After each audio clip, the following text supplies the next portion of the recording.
Anyway, blast off meme, get unked on. Okay, I like that. I'll use that one. Iron Mouse is at the Capitol. She doing January 6th. What the hell is this? What the hell is this? Holy shit, this is big drama. Dude, stop. Like, what is this? What the fuck? What is this? I get so fucking annoyed. Sometimes I know this has nothing to do with what you're saying, but it's just like, so like, come on, I just started, man. I just freaking started. Stop. Like, I know you're baiting me. I know it's not what you say it is, but like, it's annoying that you're trying to bait me with that. Okay, goddamn. Yeah, and you know there's a filter and you're trying to get around the fucking filter.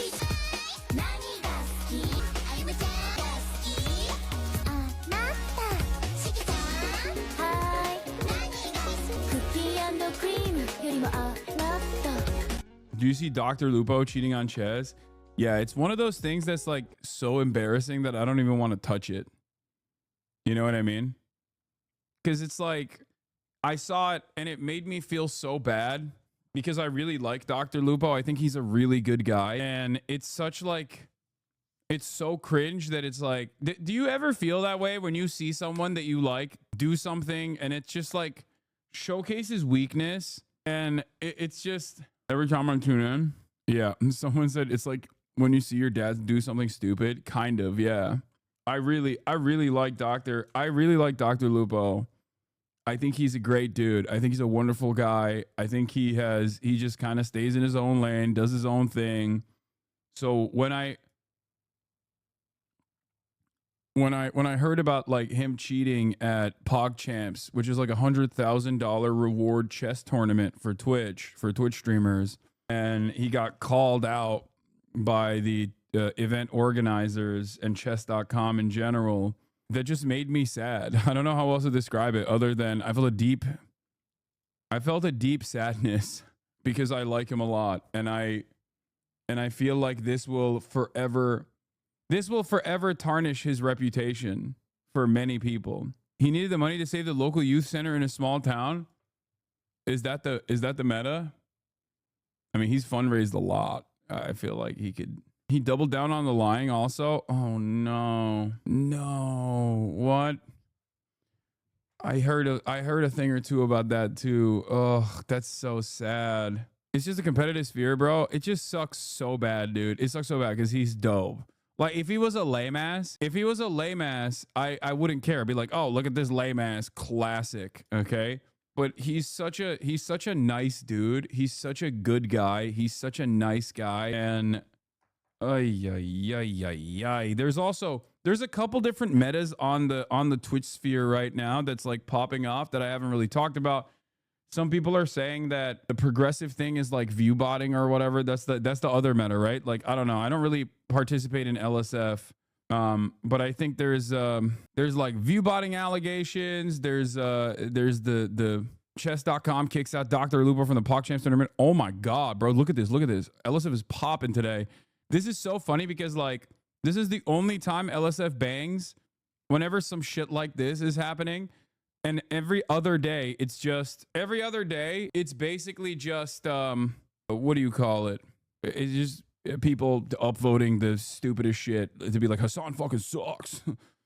Will Caroline and Austin didn't even stream it one day last because of the botting. Yeah, by the way, I don't think it's their fault. You said you didn't want to touch it. Now your whole fist is knuckle deep. Nudge the glasses, rub the chin, run the hands through the hair, scratch the ears. Stupid, sexy Hassan keeps me engaged. Yeah, first day, it hasn't had a fuck Hassan post, it seems. No clips from yesterday. Lol, I wonder why. Bro, it's because it's run by, come on. It's run by a particular community and everybody fucking knows it, except seemingly the people that entertain the Reddit and regularly ask the question, why is this so much worse? View botting has been a thing since 2013 or longer. Pretty much everyone I know from back then has been botted at some point, including me. Yeah, I know how it is. I know there was a point where, do you guys remember when I was in Japan? Not the last time, but the time before the last time. And there was like the Kick drama happening. XQC had like gone to Kick and people were saying like, oh, Kick is like view botting a lot. And then weirdly enough, every single person that had actually criticized stake.com, myself, Pokimane, and Misgif all got fucking an additional 10,000 viewers. And it was odd. You know, it was odd. And it's weird because it's like I don't know how to do any of that shit. How the fuck did that happen? Who uses light mode on Reddit? Sociopath? I don't know. I don't really fucking use this. I don't really use Reddit that much.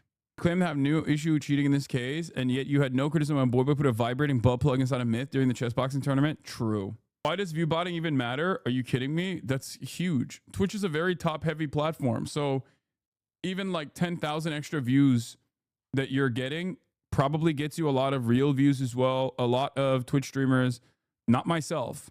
I make most of my revenue from, I make all of my revenue pretty much from you guys subscribing voluntarily, okay?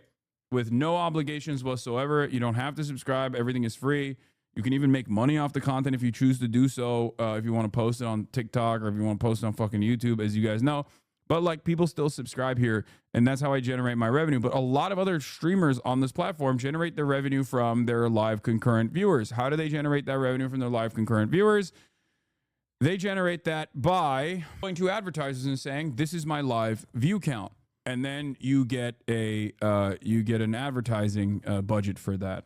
What are your personal ethics around viewbotting? I think it's fucking ridiculous. The fuck?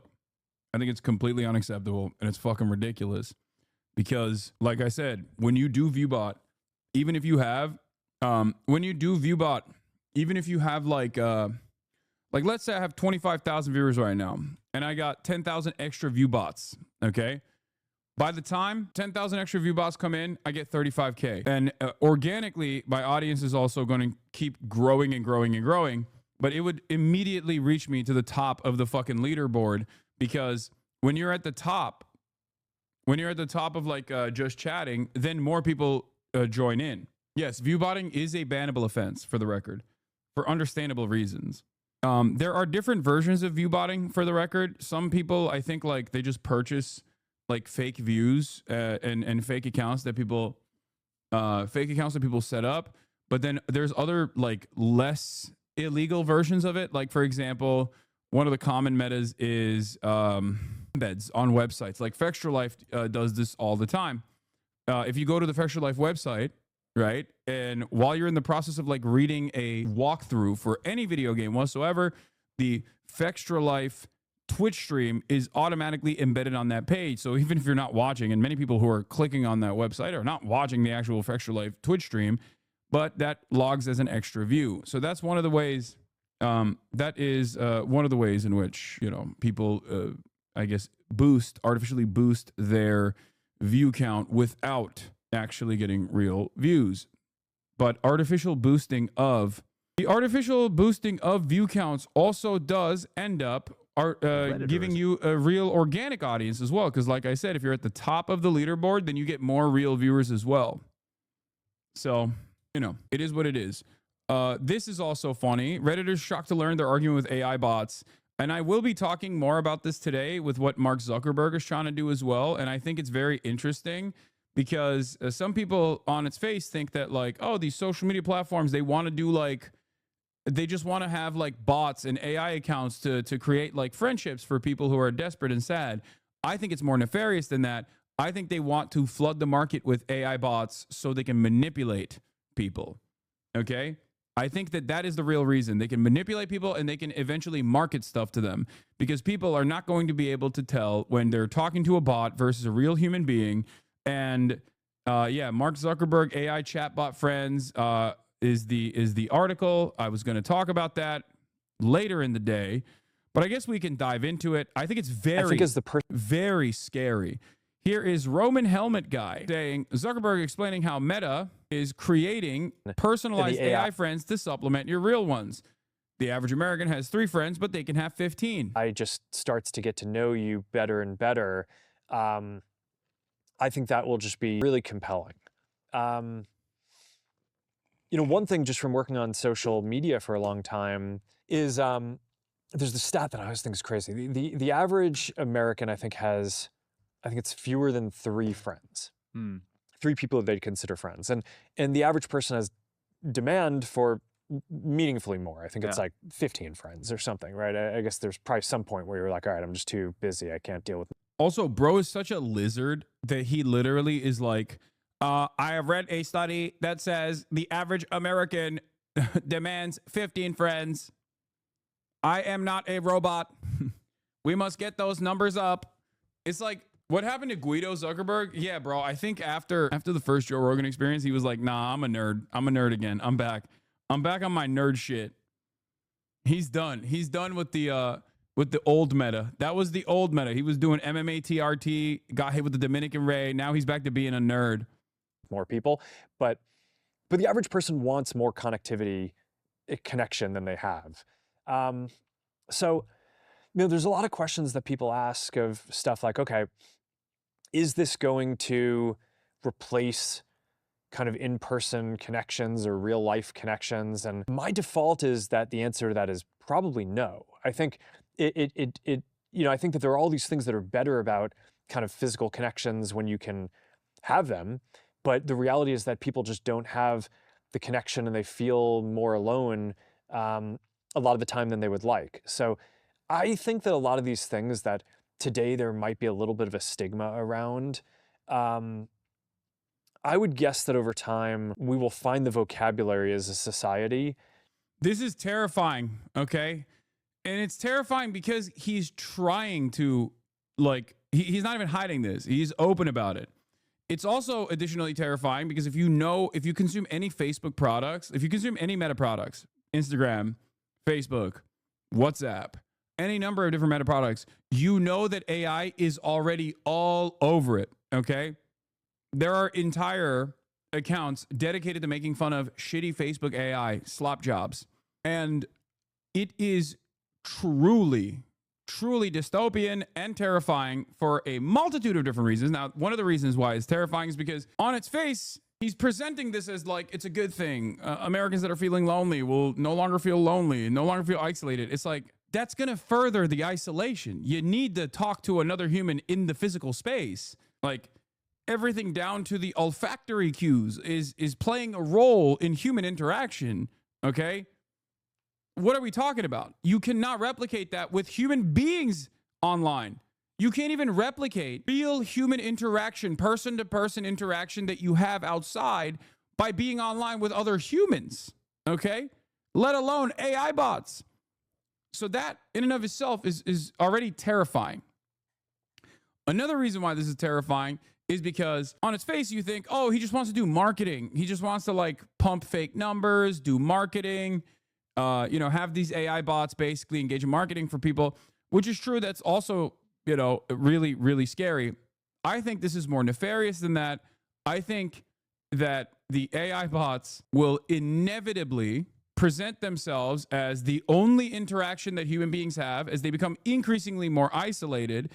And the AI bots can very easily be controlled by a singular force. Like, you can tweak the algorithm of the AI bot sitting in an area, okay, sitting on a desktop. You can tweak the algorithm of the AI bot to start slowly but surely changing the collective consciousness of Americans, okay? I don't think that's good. I think that's terrifying. The problem with AI is, yes, it can be replicated endlessly and it can be controlled by a singular force. Your only friends are AI, that's going to inform your values. Exactly. This is horrifying, a horrifying prospect. Now, there are versions of this already.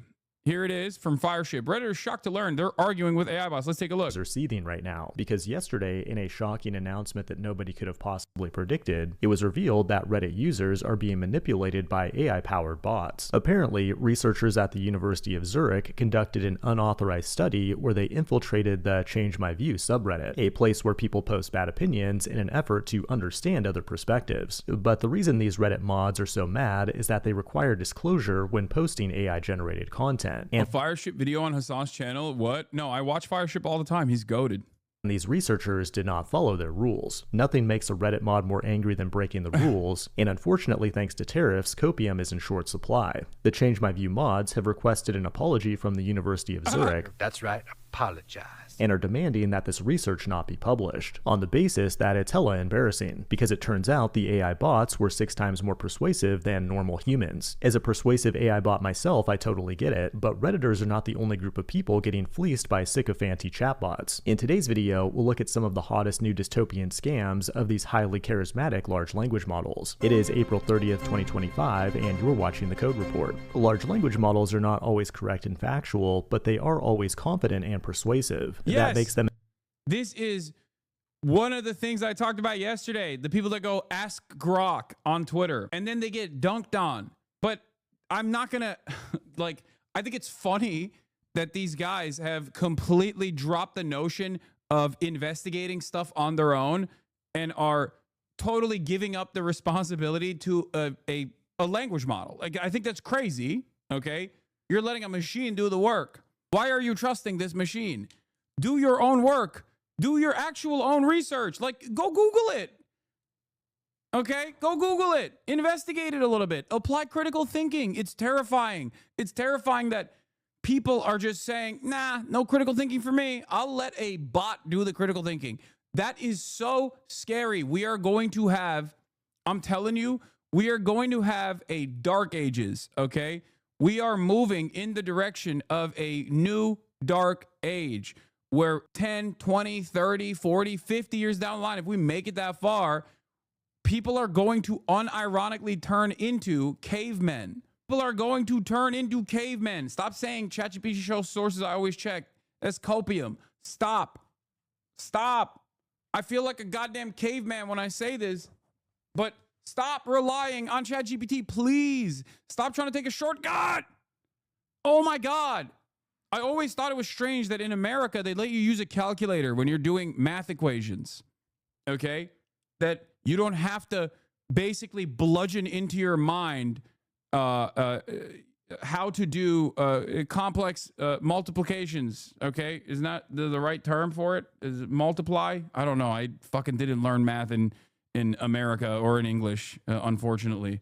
Or I guess fortunately, that's my point. Fortunately, I didn't learn it here. Boomer take? No, it is not a boomer take. I think that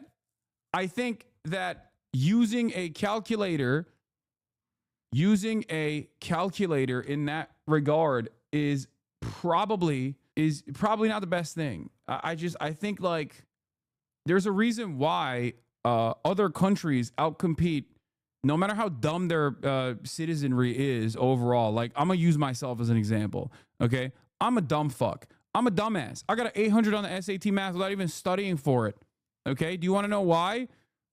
Because American math is literally nothing in comparison to math that people learn elsewhere. Like, I had Calc 2 in high school, part of the Common Core curriculum in Turkey. Your math argument is so bad it actually is making me reconsider trying to use ChatGPT again. My point is that relying on calculators probably gives you, additional time, sure, but the process of trying to do these complex equations on your own is most likely creating something in your mind, like most likely hardening your brain a little bit. Okay, so that's one. Is probably growing your brain a little bit because you're constantly working it. Okay. It's like a muscle. You're using that muscle. That's not the best example, though, because ChatGPT and all of these other resources that people are relying on currently, beyond Googling something, okay, because the analog here would be a calculator is similar to being able to Google something as opposed to going to the library and busting open Encyclopedia Britannica, okay? Fine, fair. That's a little bit of a shortcut. And that certainly allows you to look up more shit or do more equations. Great. Having said that, however, Chat is not even a shortcut because it has the capacity to lie to you. It can hallucinate and give you false information confidently. And if you rely on ChatGPT to do the work for you, or any sort of language model to do the work for you, you are going to be led astray. It is terrifying. Like, there is a give and take, okay? Because one might say, well, how do you believe what is written in the encyclopedia? There's probably some information that's being omitted in an encyclopedia. What year is the encyclopedia from? There's plenty of new developments that have happened that might not be in the older version. Fine. You're not wrong about that, okay? I totally get that. But there's a give and take here, you know? There's a give and take. And I think people are coping by pointing to the most like antiquated, most manual labor intensive versions of looking up information and doing research to not really doing any research whatsoever. It is truly, truly, truly, truly terrifying. I think a better word would be comparison, not analog, but in my native language, I also use analogy. Okay. My conspiracy theorist is that the real reason search engines suck now is to push people towards using LLMs and normalizing that as a source of information. I think the conspiracy theory is not a conspiracy theory. It's because LLMs have basically overtaken search engines as well. Like when you do Google, there's an AI preview and it's like always wrong. And I don't understand why the AI preview is even there. Just use your goddamn brain, man. What are we doing? God, I am such a fucking anti-AI Luddite. Oh my God. I think AI is not a bad thing overall. It's not a bad thing overall. It's a tool, but it's terrifying how we are using it. And I am truly scared. Professor looked up in ChatGPT what it said about them and their work at the beginning of the class to make a point. 90% of the references of their work were wrong. I hope your perspectives on AI get clipped. I agree with you. ChatGPT does summary and not critical thinking. Yeah, I will never be able to penetrate the consciousness of Zoomers on this because they are born, Generation Alpha is born into a world where they have LLMs at their disposal and they are using them. They're using them as school to cheat. They're using them to not learn. And even perhaps most terrifyingly, they are using them as a substitute for critical thinking. They're using them against using their brains. This is not good. This is terrifying.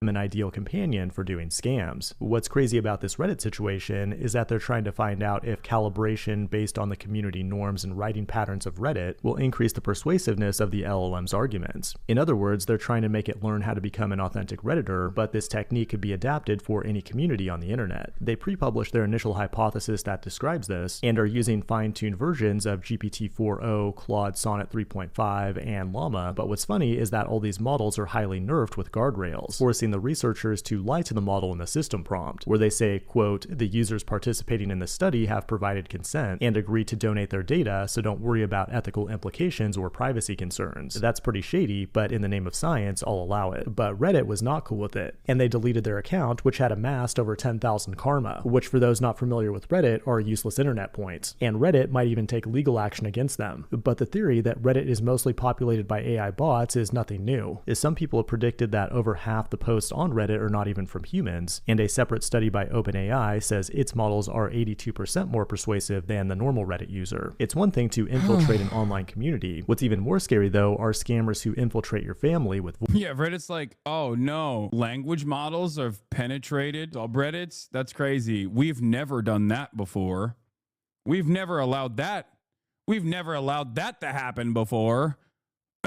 Langley, Mossad, Unit 8200, or whatever the PSYOP unit is.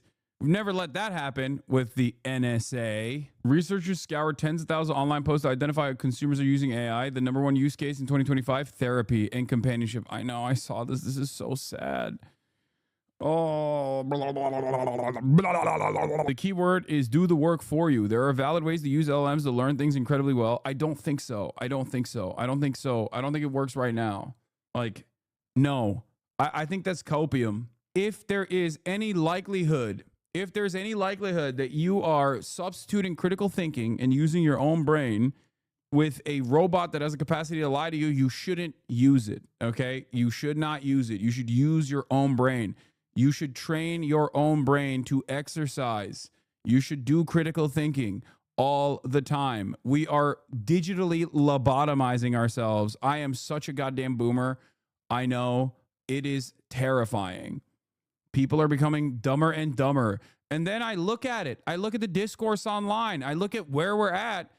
And I'm like, of course people are stupid now. The dumber they are, the more reactionary they get. Like, why? Why would we in any shape or form, why should we in any shape or form be shocked by how dumb people have gotten online? I'm going to be honest with you. I wouldn't even trust the robot, even if the robot didn't lie. Okay, because it's good. It's good to use your brain like this. That's why I was using the abacus calculator example, okay? Because it's a muscle that you're training every time you force your brain to work. I think it makes you smarter in general for everything else, not just like for math equations or whatever. It just makes you smarter in general for everything else. It's the same reason as to why doctors tell your parents and your grandparents, and virtually all my grandparents have had Alzheimer's, okay? Doctors always used to say, do crossword puzzles and Sudoku and things like that so that you just keep using your brain so it just doesn't like fall apart, okay? I don't know if that's still in fashion here, but it's something that I agree with. Like you have to make sure that you are using your brain with regular frequency. If you don't use your brain with regular frequency, if you keep substituting things that you normally would do, I can't believe I'm saying this. Think, okay? Think more, please. Like imagine things. Think more. Use critical thinking, please. Please don't fucking fall into this trap of using artificial intelligence as a substitute for things that your brain is supposed to do.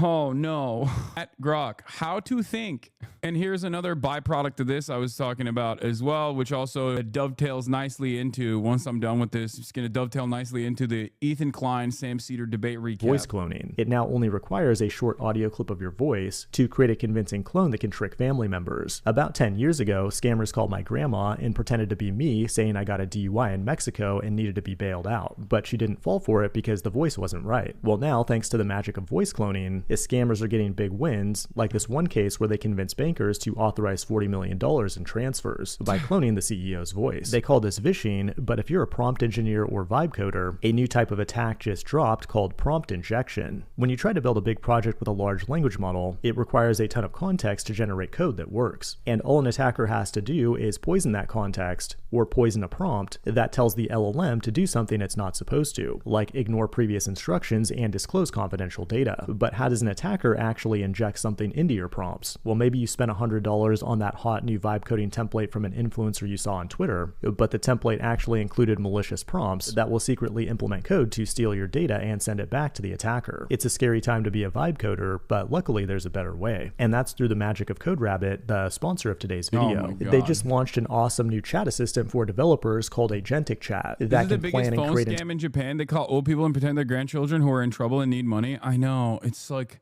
vibe coding is a use case that's actually allowed me to do a lot of things I wouldn't have had the wherewithal to figure out with my limited CS education. I asked it to write Python scripts to automate extremely tedious file management tasks for works, but I always evaluate it myself and test it on a dry run before trusting it. I never trust it with any data analysis manipulation itself because I can't audit it.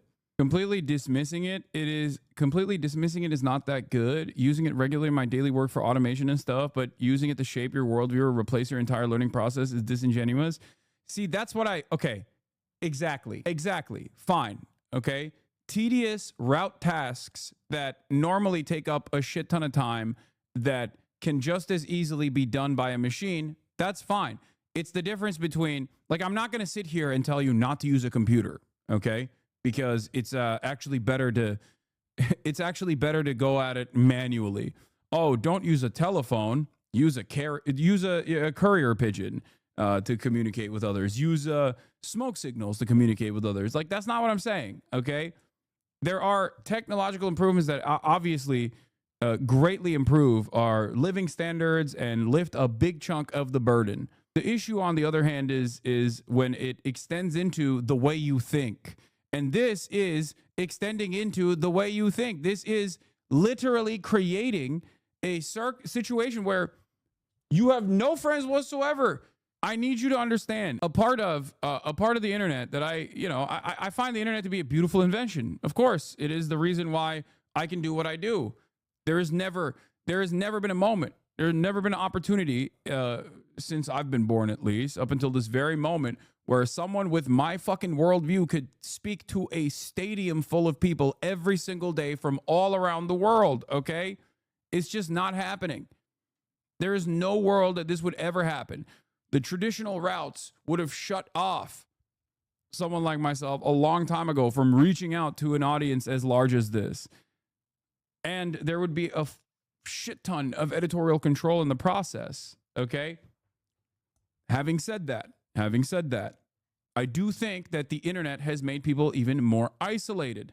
Our phone usage, social media applications, where we substitute normal interpersonal relationships that we would have in the real world with relationships that we have online. And that, I think, makes us increasingly more isolated. So I don't even think it's a good substitute to talk to other humans online as opposed to going out and having conversations in the real world with human beings, okay? Because there's a lot of other cues and a lot of other moments of stimulation that you take for granted that you don't even comprehend when you're having a real world back and forth conversation with another human being.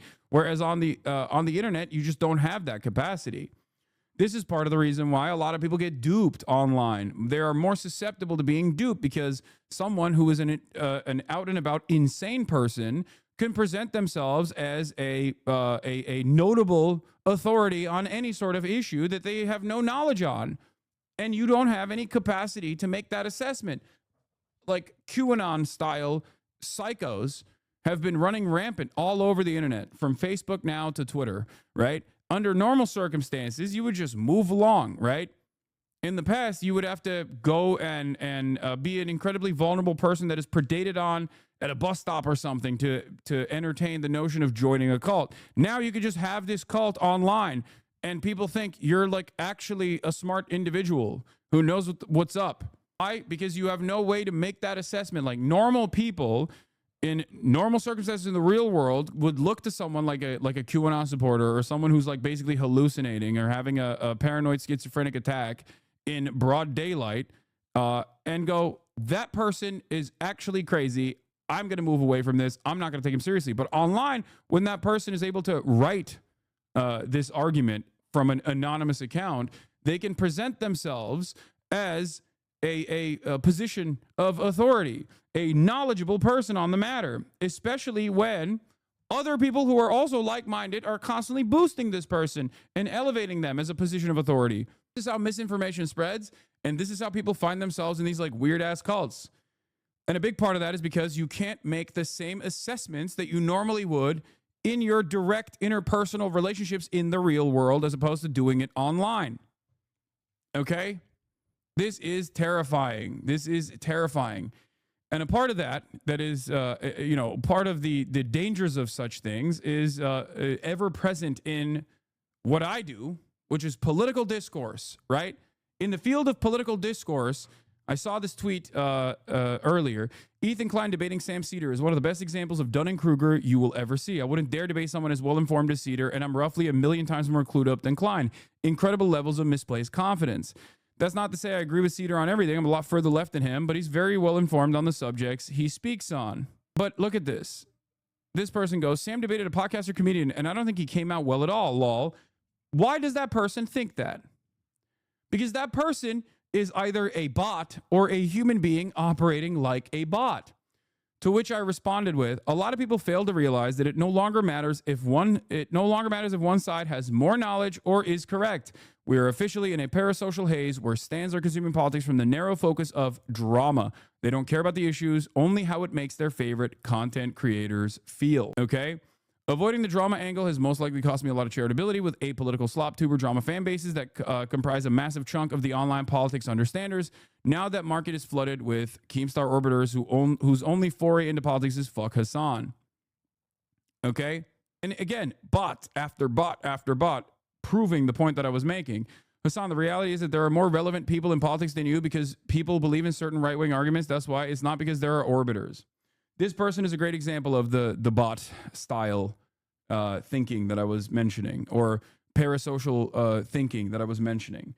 Instead of thinking for themselves, they just adopt the framework of a community that they're a part of. Who knows how they found themselves in the community that they're a part of? And this creates an echo chamber where reality doesn't matter, where the narrative that is in that echo chamber is what matters. And the more you recycle that reality, the more you take it out, the more you fight those battles in other communities, the more galvanized you become, the more a sense of belonging you get. Okay? Someone also responded to me, respect, but you are very much a part of this ecosystem, lol. Hopefully you are self-aware enough to know this, though. I am and actively yell about this phenomena. It is part of why I stopped participating in blood sports debates. I realized it was fostering a toxic community that didn't care about the actual issues, learning, and organizing, but instead dominating your interlocutor were clippable quips. Your take on AI is going to be considered seriously reactionary in a few years' time, unfortunately. Give it a few years. The take you're expressing right now is going to be considered reactionary. On that note, can we all come to your house? What? This is going to be clipped and applied to you in this community and 100 reacts? No, I know. I don't care. I know that people will say, says you, lol. But that's precisely the reason why I always yell at my audience as well. I yell at my audience when I see parasocial tendencies that dive into the actual serious subject matter. When I'm talking about something serious and people go, oh, like this kind of drama took place, that kind of drama took place, I'm like, that's why I fucking yell. I'm like, I don't give a shit about drama. And also, I don't think this will be read in a reactionary fashion a couple of years down the line, especially if AI improves, in which case I will change my perspective. But I think this will more so look like my NFT takes, which a lot of people yelled at me at back then as well. I am actually terrified of the mass adoption of AI and the comfort that people have with using chatbots to substitute their brain. People are substituting their brain and critical thinking skills for chatbots. It is terrifying. There's a labor and community aspect to this AI combo that's being overlooked. Gen AI is sourcing basic intellectual skills like retention, retrieval, and creative thinking, like what you outlined with Alzheimer's patients and putting them in private hands. Yes. Oh, yeah. There's also the other side of the story where AI is being, there's another side of this where AI is being used to displace the existing labor force, but I'm not even getting to that. You know what I mean? You know what I mean?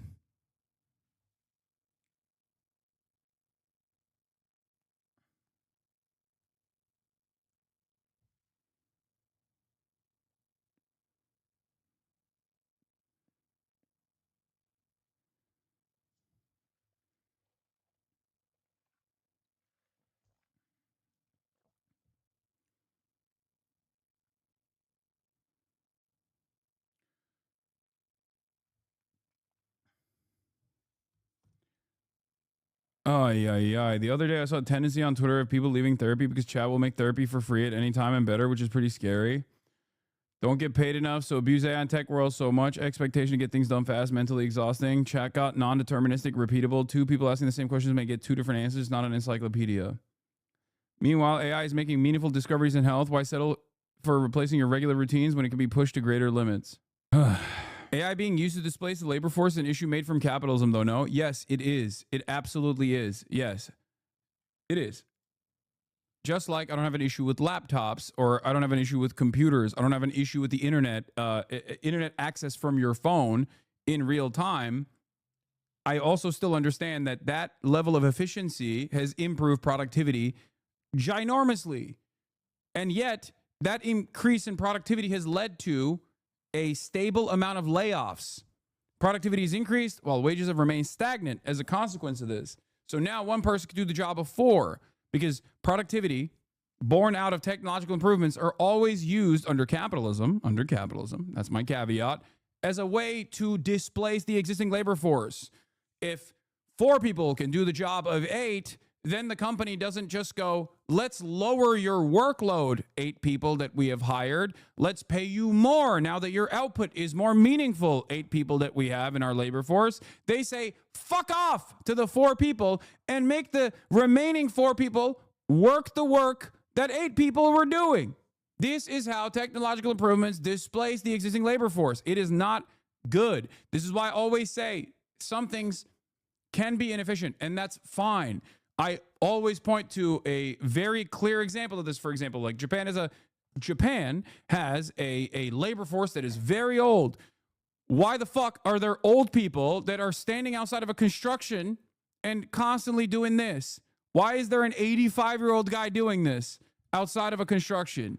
Does he have to do it? Can't you just put a sign there in his place? Why is there a guy doing that? There's a guy doing that because he needs a job. That's it. You gotta have people work, okay? And if the work is easier as a consequence of technological developments, then great. You still have to get people to work. Yeah, most jobs are not real to begin with. Make the robot do the work, but just put a person in that place to at least like overlook the robot so you're not displacing the existing labor force and creating economic instability and economic collapse. That's my argument. And there's also a give and take. It's the Milton Friedman meme, right? Milton Friedman goes to China, asks why the Chinese laborers are using shovels as opposed to construction, as opposed to new construction equipment. The foreman says it's because these are jobs. These provide jobs for people. Milton Friedman says, why don't you use spoons then? You could provide even more jobs if you use spoons. That's even less efficient. Okay, there is a give and take here. Obviously, that's an insane counter argument to make. Machines massively replace the labor force, inherently collapses capitalism because less consumers. If the robot has one overseer, though, won't some people still lose jobs? No, because then what you're supposed to do is make the overseer job be 3 hours, so it's like evenly adjusted to the existing labor force. So now you're making the same money while only working 3 hours. You have a lot more freedom in your life now. You have a lot more, you have the same financial security and a lot more freedom. If the output of the robot is higher than your output personally, then you still get those profits because you're overseeing the robot. Now, we are so blinded with the horse blinders that we have. We see the world through the framework of capitalist dogma that what I'm suggesting here comes across as insane. You go, what do you mean? It's the robot that's doing the work. The profits are supposed to go to the shareholders in that process. It's like, no, it shouldn't. It should not.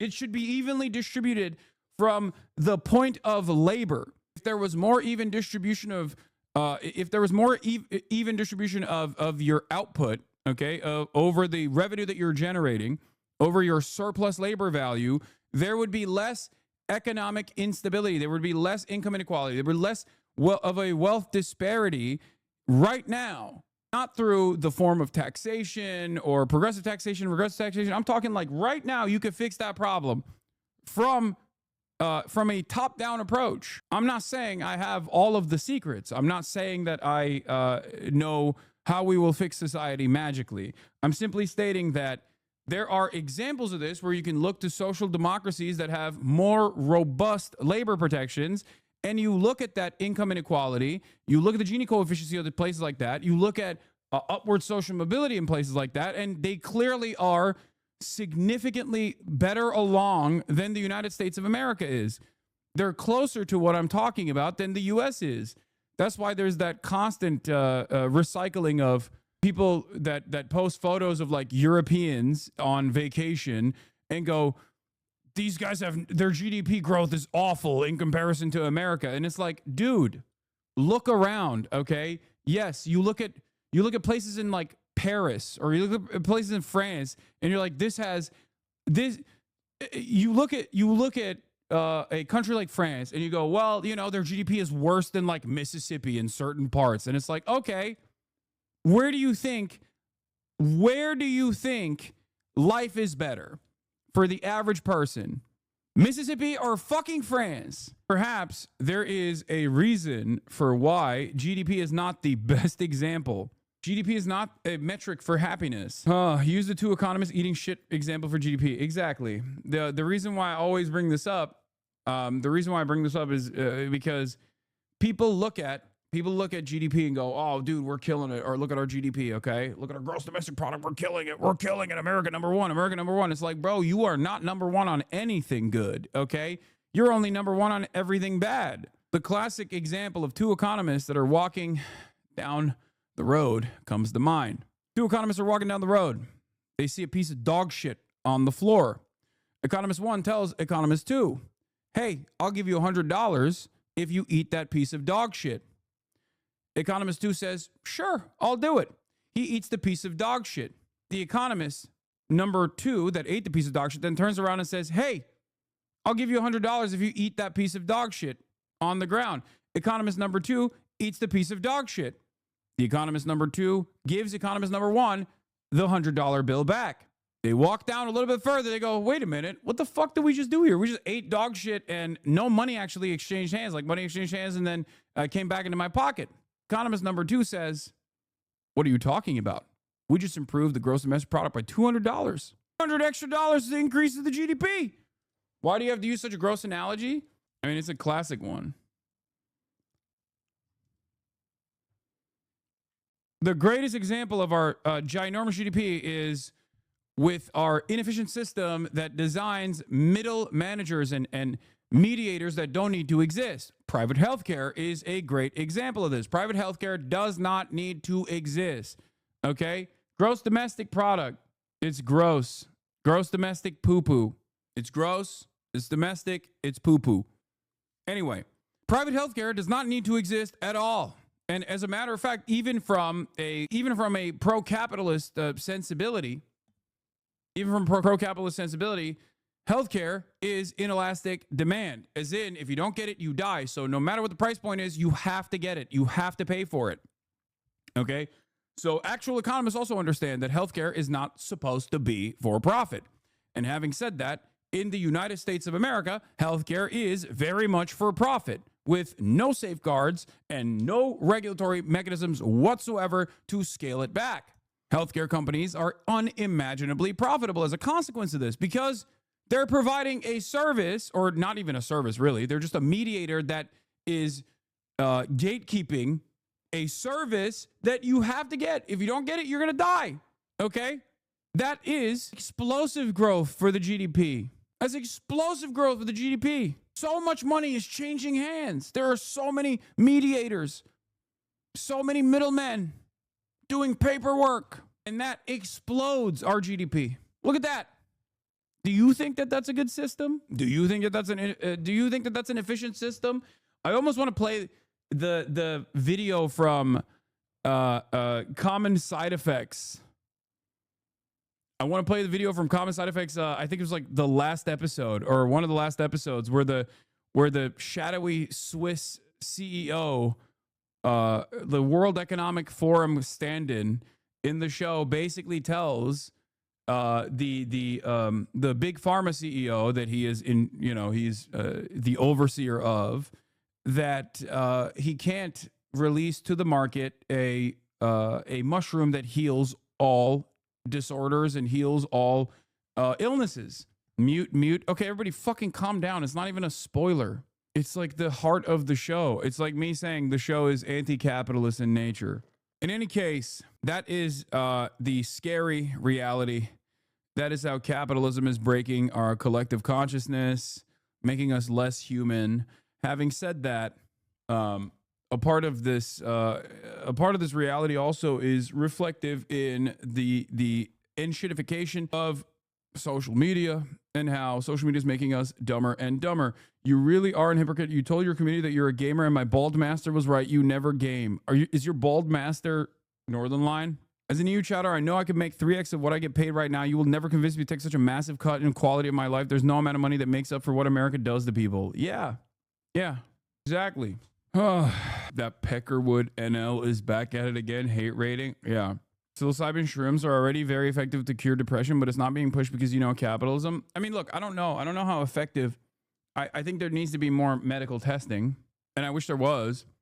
But I do know that for-profit healthcare, for-profit pharmacare is a major hurdle in experimenting with things like that.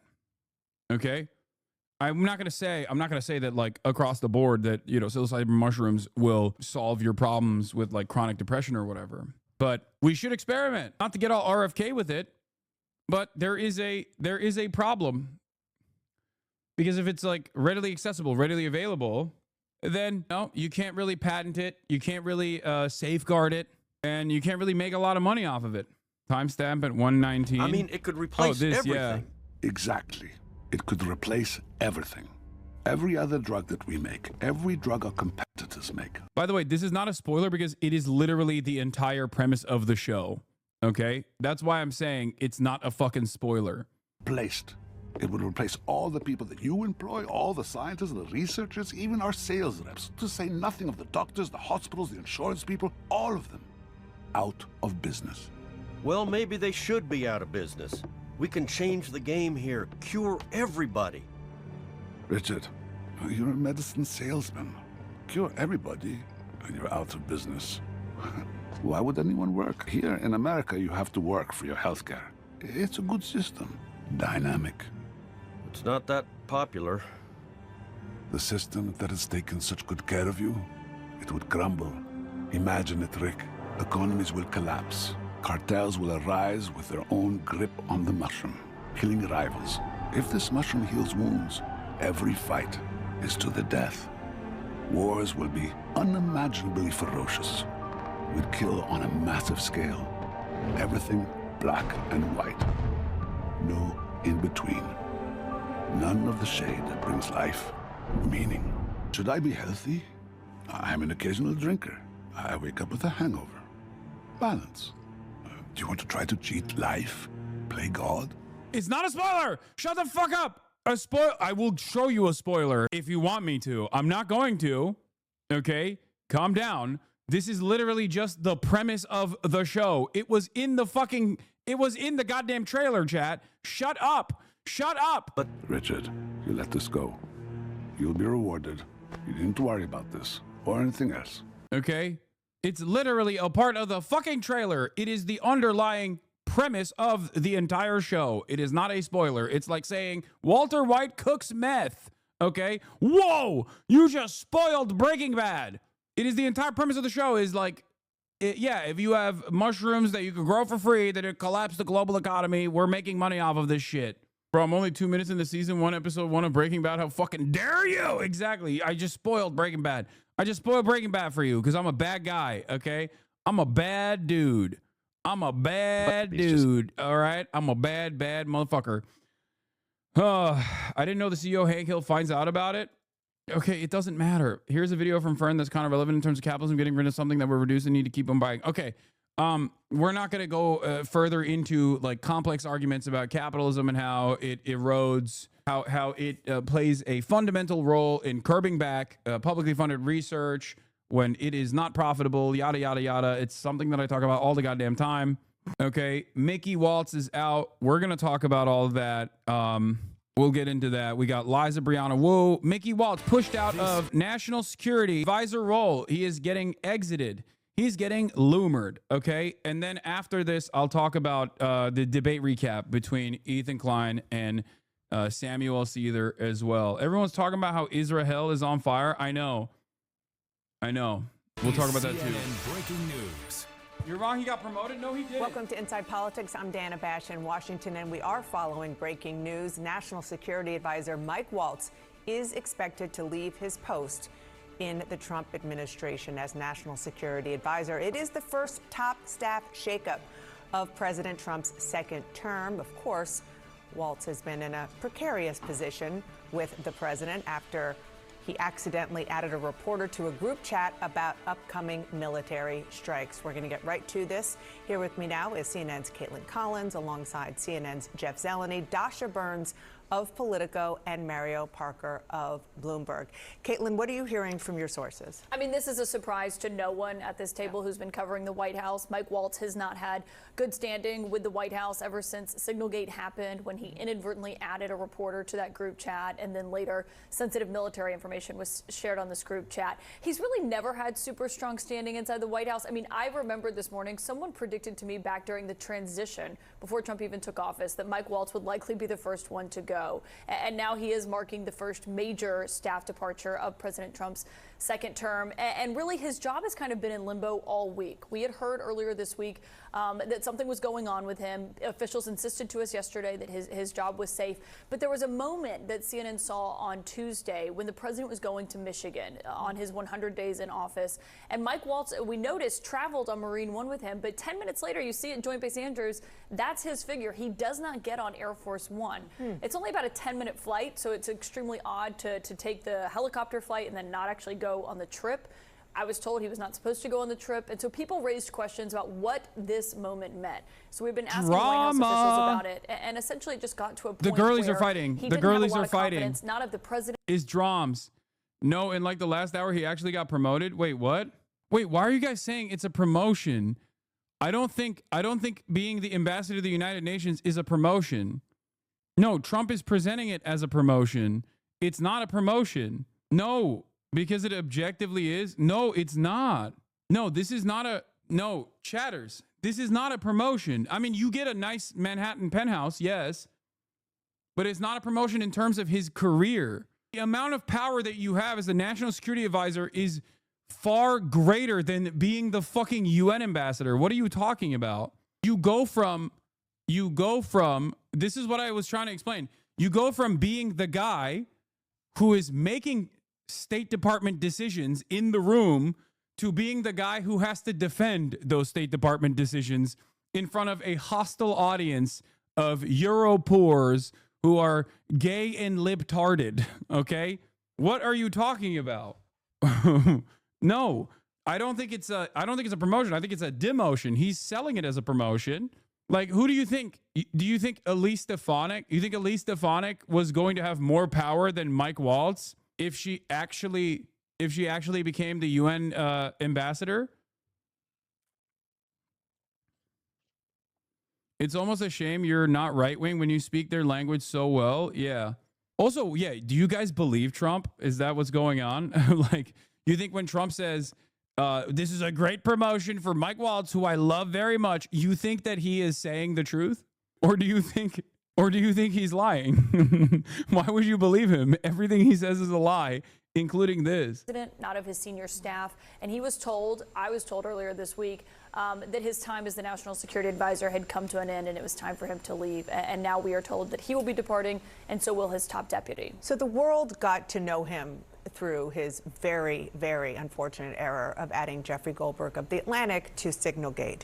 But just by way of background, this is an important sort of detail, which is that, first of all, Mike Waltz is a very serious person. He is a former Green Beret. He's a 4-time Bronze Star winner. That all happened, that service, military service, is obviously well before he ran for Congress.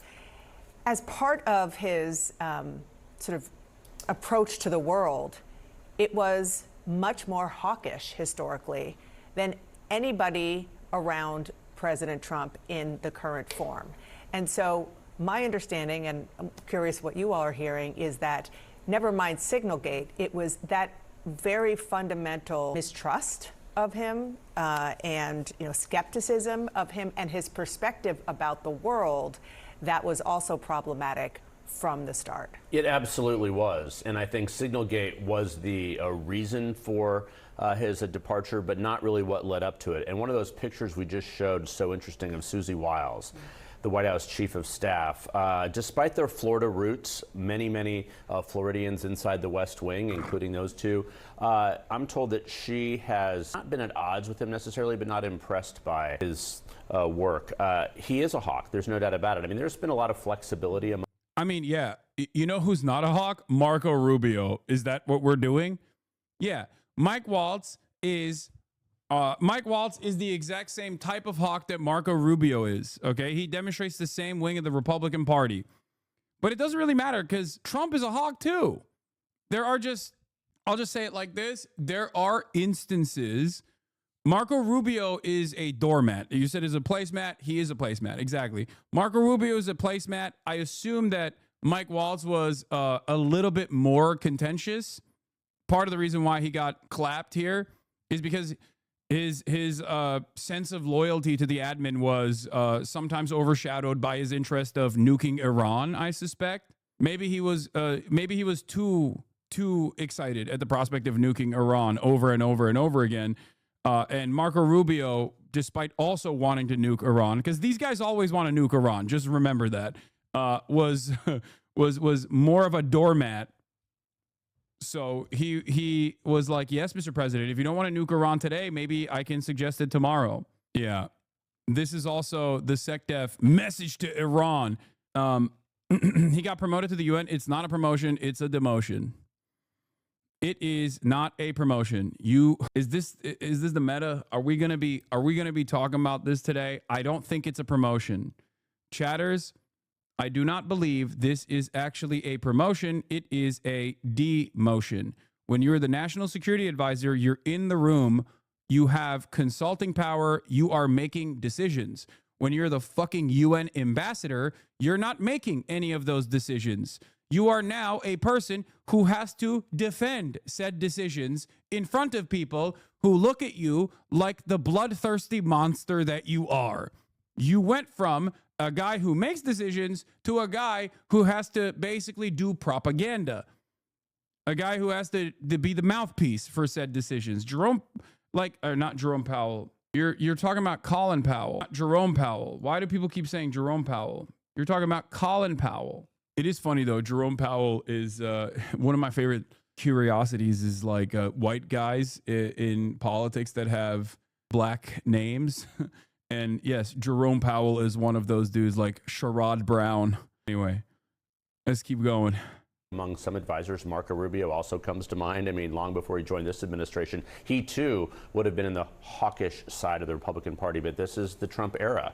So Walz definitely did not necessarily fit this, but he was qualified in, many other ways. And a lot of Republicans who I talked to at the transition were actually happy he was in the West Wing because they thought that he would sort of bring stability and things. But back to that point that Caitlin showed, that video is so fascinating. What it doesn't show, the Defense Secretary, Pete Hegseth, is on the plane. Jerome Powell and is he flew to Michigan No. with the president. And I'm what told the are president, you saying? Throughout the day embraced. You think the chair of the Federal Reserve of the United States, Jerome Powell, this guy is light skinned? Oh, you're kidding. Okay, thank God. Oh my God. Yeah, lighter skin than like the average Italian person, maybe. Yeah, he's a POC, as in person of capital. Oh man. All right, let's keep going. The Defense Secretary yesterday at the cabinet meeting, it was so clear. So when you sort of step back at this, why Walz not Hegseth? Because, as Caitlin said, he invited Jeffrey Goldberg into the chat, and that was sort of seen as the original sin. And can I just say that that was captured by our photographers who were excellent, Jay McMichael and Christine Lean, who were there and spotted this and noticed that he didn't get on. Obviously, they are just as good as reporters as we are. Mike Waltz has been fighting for his job this week, though, ever since then. He was in the cabinet meeting yesterday. He did Fox and Friends this morning. Though. I mean, he has certainly been doing the things that you would do to try to stay inside the administration. But by the way, why Waltz and not Hegseth? Also, to the point that you were making, Dana, he was not seen as one of us in terms of the MAGA movement. So often on these issues, especially of foreign policy, it was Waltz and Rubio on one side and Vance, Witkoff, and the others on the other side. And we've been reporting for over a month now, ever since Signalgate, that Waltz was on the chopping block, that it was a ticking time bomb. The reason that he wasn't fired immediately after Signalgate was simply because Trump and the White House did not want to give the media a scalp. But this has been a long time coming. And again, Signalgate. It's funny because, like, Pete, Leak Hegseth has done additional signal gates, but they're acting like Mike Waltz, who was responsible for the initial signal gate, is the bad guy here. Okay, Pete did something worse than that. He was literally privately, Leak Hegseth was privately DMing classified information to his wife, dude. Yeah, I know. Mike Waltz foolishly added I don't want to even call him a journalist, really, but, added a journalist to the group chat. But Leak Hegseth's been doing it too. You could at least say Mike Waltz made a mistake. Pete was just like, YOLO, I don't give a shit. I'm a wife guy. Gate was more a byproduct rather than a reason for his ouster. And do you remember the Laura Loomer list? Yes. Sure. That she came in, you reported on this, and she had a long... Oh, also Reuters cop Mickey. Photo shows Mike Waltz literally checking Signal during the cabinet meeting. Bro, these guys love Signal. Why do they love Signal so much? Pete Keg's breath.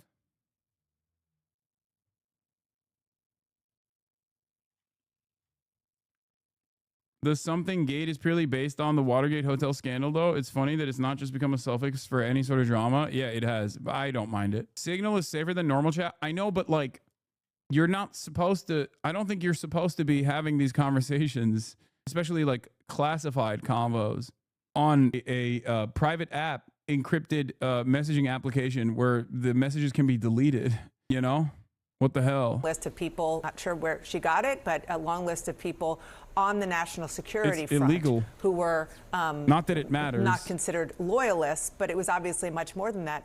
Mike Waltz was on that list. Right, absolutely. And to the point of the other panelists, the fact that he was known as a more traditional Republican, hawkish in nature, which is in direct contrast to the Make America Great Again foreign doctrine. But I want to take another step back as well, back to that cabinet meeting yesterday. One of the things that was striking was how many of the cabinet officials subtly gave an endorsement to Hegseth, right? Namely Lee Zeldin yesterday as well, who kind of gave an impassioned defense, talking about the greatest defense in national security head of his recent memory. What that signaled, I think, was that the rest of the West Wing were favoring Hegseth over Waltz. If the president had to make this decision sometime this week, they were casting their votes on which one would be to go. Can we also talk, I mean, Dana, obviously longtime Capitol Hill reporter, how Speaker Mike Johnson is viewing this? I mean, Trump took several House members to put them in his cabinet, national security advisor as a cabinet level position. None of them are now in it because Matt Gaetz obviously did not go on to be Attorney General. Elise Stefanik had her nomination then pulled, and then Mike Waltz, of course, now is the first major departure. Scaramucci is kind of mocking, you know, just how short his tenure was, saying I think that he had 9 Scaramuccis. But it speaks to the level of this is something the White House wanted to do for a while, but they all wanted to wait until that 100-day period had hit because they didn't want anything to happen too soon. And I'm so glad you brought up. Sorry, speaking of Laura Loomer, just before we came on, I literally got a text from Laura Loomer saying loomered. A verb. She's verbing herself? She's verbing herself, yes. Oh my God, this is the dumbest country on the planet. Oh my God. We are living in the dumbest dystopia. We are living in the dumbest country on the planet. Oh my God. I don't know if it's Laura Loomer actually taking credit for something that the Trump administration is doing, or if the Trump admin actually, if Trump actually took her advice, and I feel like the Trump admin might have taken her advice. Oh my God. Laura Loomer does Laura Loomer actually have decision-making power within the admin? What a crazy situation. What a crazy time to be alive. Oh my gosh. She has a beautiful spirit. She is a firebrand and a beautiful spirit, a free spirit. Laura Loomer. She has a free spirit. She told me to fire Mike Waltz. I said, I can't fire him, Laura. Laura said, do it. I said, I have to do it. Bring Laura out. Bring her out. Bring her to me. Bring Laura. The loom haunts you. It does. Let's go back to the political implications of this because, I mean, there's so many, but just on Capitol Hill. Because remember, it was Mike Waltz who had won his seat by like 1 million points. I mean, rough, give or take a few. In deep red Florida. He was very safe. And then the special... Are they piping? I don't know. I feel like... I mean, at first I was joking about Trump having sexual intercourse with Laura Loomer, even though I did think that it was weird that such a low-level freak would be flying on Air Force One. Or not on Air Force One. I think it was during the debate, so I guess it was Trump's private jet as a part of his like debate prep team. But then he said, Laura Loomer, she's a free spirit. And I thought, maybe he is having sex with her, you know? Because why else would he say that? I don't know. Election was a... Please say, everything is Loomer. Laura, she's a free spirit. Everything is Loomer. Everything's computer. And the things that are not computer are Loomer. Everything's Loomer. A lot closer than anybody had hoped. Now, to be fair to Mike Waltz, it was, well, I think maybe he could argue it's a good thing because he shows how popular he is, but also Randy Fine, who then actually did win. A lot of Republicans were especially at the White House, were very frustrated about the way that he ran the campaign. But there was some, I don't know. I wonder if Melania actually now cares. You think Melania would care if Donald Trump was having sex with other women? Are you insane? He probably loves it because then he's not spending time. She's not spending time with him. It's awesome. I mean, come on. If it was buyer's remorse, not necessarily only about Mike Waltz, but about what you were saying, Caitlin. Melania's got that another they took man him out of the anyway, house, that and then they Italian had to spend so stallion. much money to replace him and keep that seat red. Yeah, I mean, incredibly frustrating, obviously, for Speaker Mike Johnson, for people like Elise Stefanik, who would like to be in New York serving at the United Nations, but is not. And so you just see all the implications that this has. And the president had been warned against picking too many House members, but he liked these people. They were his allies. Mike Waltz was one of his biggest defenders during the campaign. He would go on TV and defend the president when very few others would, during certain news cycles. And when the president was under fire for comments that he had made about the military, Mike Waltz went out and defended that. And obviously he is a former Green Beret. And so certainly he was a powerful voice for his on the campaign trail and came into the administration, but just never really had that strong of standing. Not a huge surprise. Trump had 1 million national security advisors, to speak to your numbers a second ago, his first time in office. This is a position that is more easily changed because it's not Senate confirmed. I'm glad you brought that up. In 2017, at the beginning of President Trump's first term, he had a national security advisor named Mike Flynn, and he lasted 22 days. And of course now, Mike Waltz, national security advisor, almost former, so far he has been there 102 days. And that's just that position. Right. So I think we should also...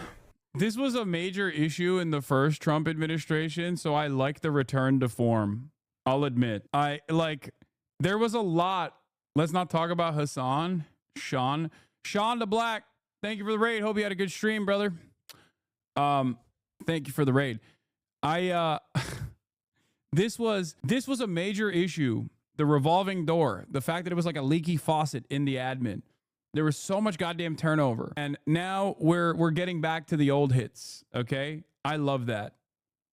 I love that, personally. Who doesn't like it? It's nostalgia baiting.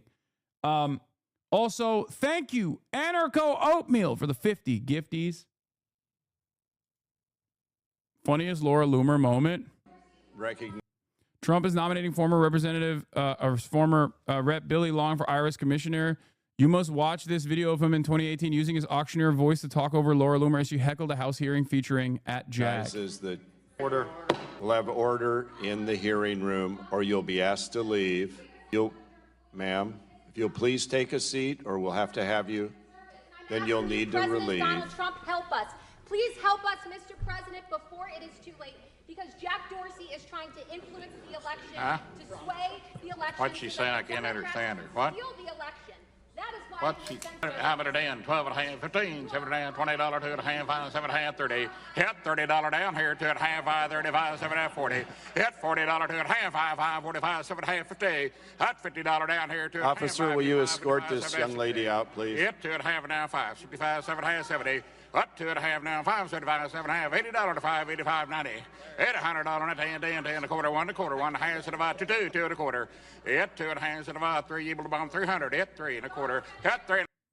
Laura Loomer is the only person that has been banned from virtually every application possible for being a rapacious little freak and being that much of an Islamophobe. Okay? Laura Loomer's banned from like the weather app for being an Islamophobe somehow. Never forget. Never forget she also chained herself to the door of Twitter headquarters. Ironically enough, there was another person who wanted to do that, but with the Reddit headquarters, his name is Ethan Klein. He never ended up doing that.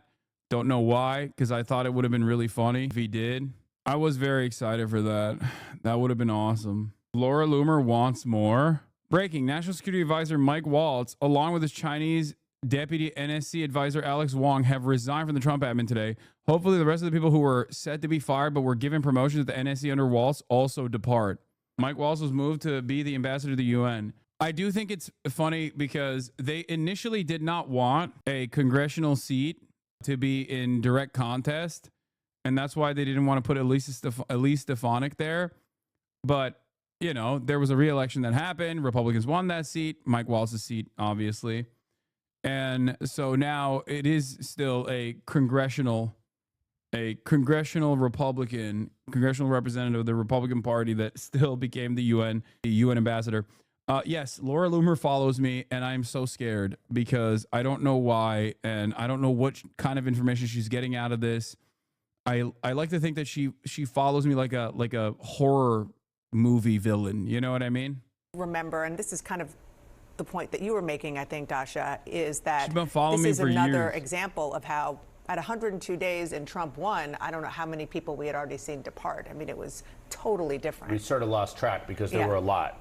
But look, I mean, to Caitlin's last point, that's also one of the reasons that national security advisors are easier to get rid of, because there's no Senate confirmation. The president expended a lot of political capital getting Pete Hegseth confirmed by one vote. There may be some buyer's remorse among some senators, but we will see. I mean, they've been quiet about this, but the reality is it's easier to replace that person. But even separately of that, the president views Pete Hegseth as one of his own. He's part of the movement. He's not been Loomered.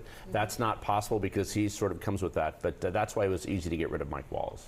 Right, and now the people like Pete Hegseth and others who may have been in a little bit of hot water, I think, are breathing a sigh. Imagine she watches the streams. I think you would be surprised with how many Republican operatives watch this stream. And how many Dem operatives watch the stream too, as we found out when I went to the DNC. It was a shocking revelation for me. I have relief for this very reason. If they just have these headlines of Mike Waltz right now, it's going to be a while before they let another head roll.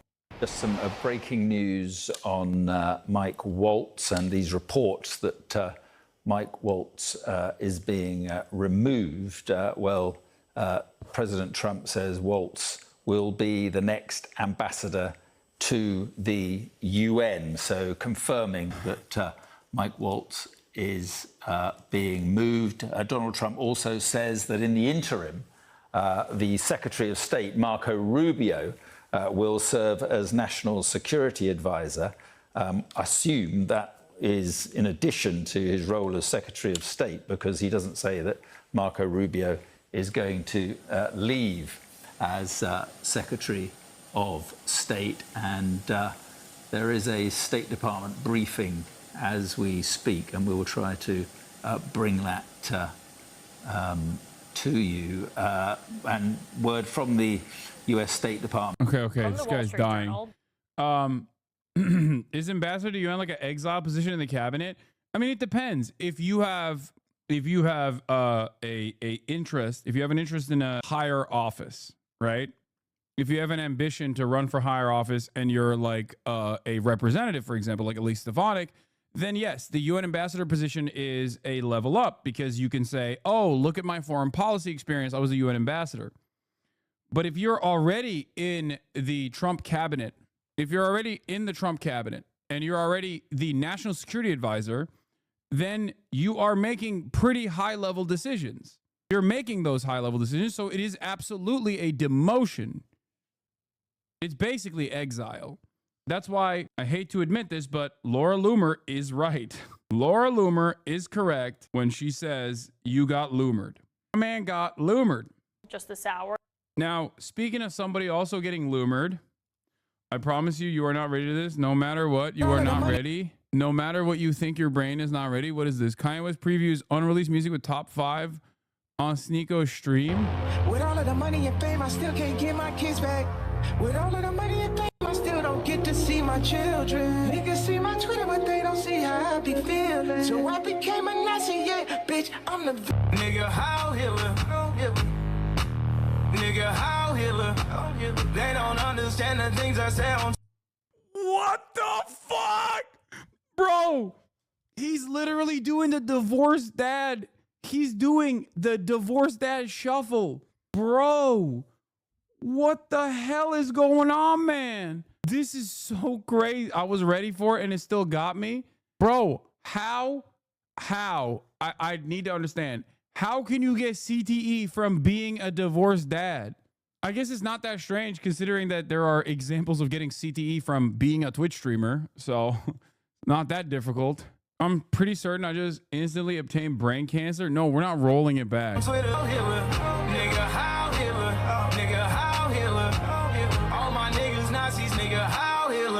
Wait, that's a swastika. He's got swastika diamonds. Bro, what is going on, dude? What the fuck is happening, bro?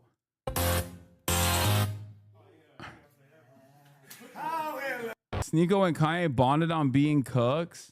This shit is gonna go hard at the Klan rally. Dude, how do you, what do like, what do Klansmen do in this situation? Like, do they just accept Kanye West? Like, how does that work? Because he's black. Like, this gotta be real confusing.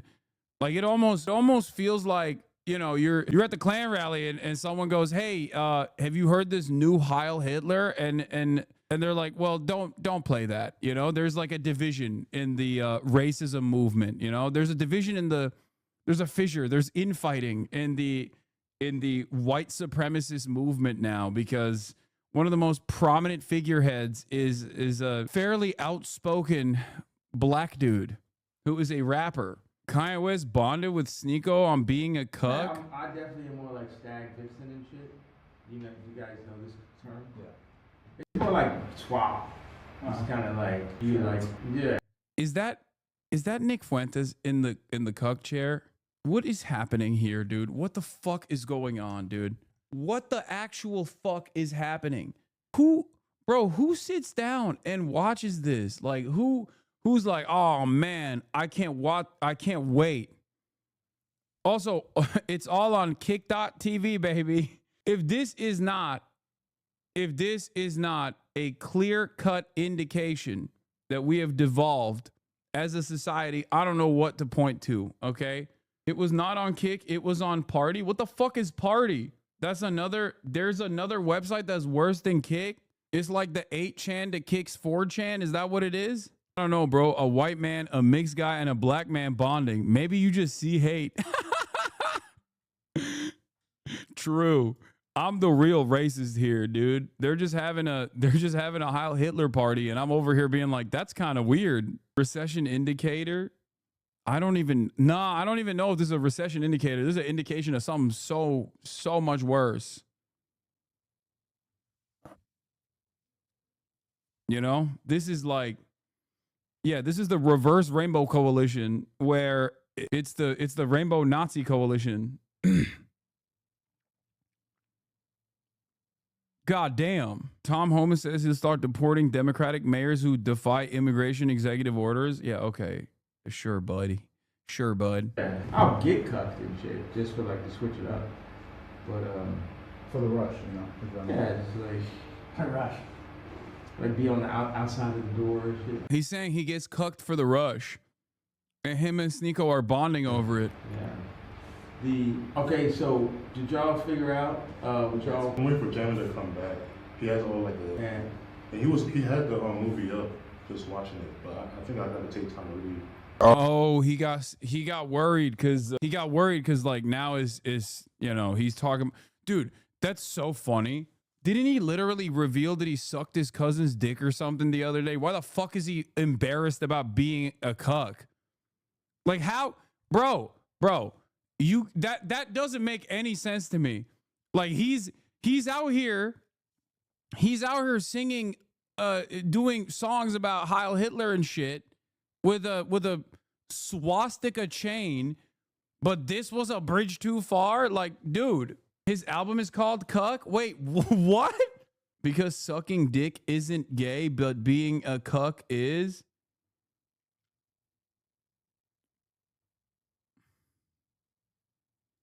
This is really stupid in the media. Like, remember when TikTokers were reading Osama and understanding his POV? The media went apeshit with that, but the youth-loving Nazis not covered. I don't know. I don't really place a lot of emphasis on this either. Like, I don't really cover this shit because I feel like I don't know how much motion this has, if that makes sense. Like, I don't know if we're like even emphasizing this as though like this is you know, something that like the kids are watching. Right? I feel like this is zero motion activities, right? But then again, I don't fucking know. I don't know. Maybe this is popping. Maybe kids are really into the Hitler shit, you know? Everything I've learned about these men has been against my will. I mean, yeah, I feel that. It's just, I don't fucking know. This is so weird, man. Oh my God. 130K tuned in. They pulled like 10K streams. Wait, what? They do? Bro, the album art? Wait, what the fuck?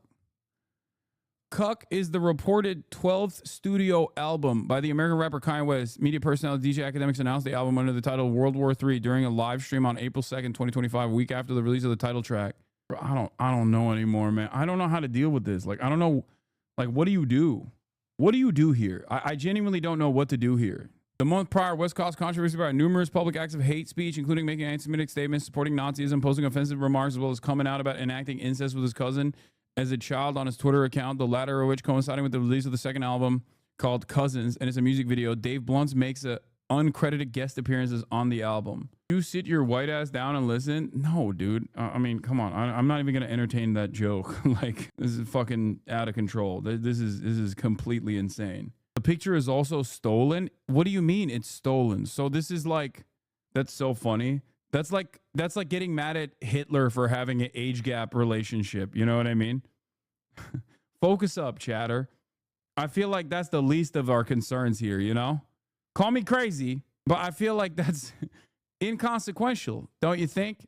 Like, the picture in and of itself is probably a little bit more important than the fact that it is stolen. The track listing is insane. Yeah, Hitler canceled for age gap, for inappropriate age gap relationship.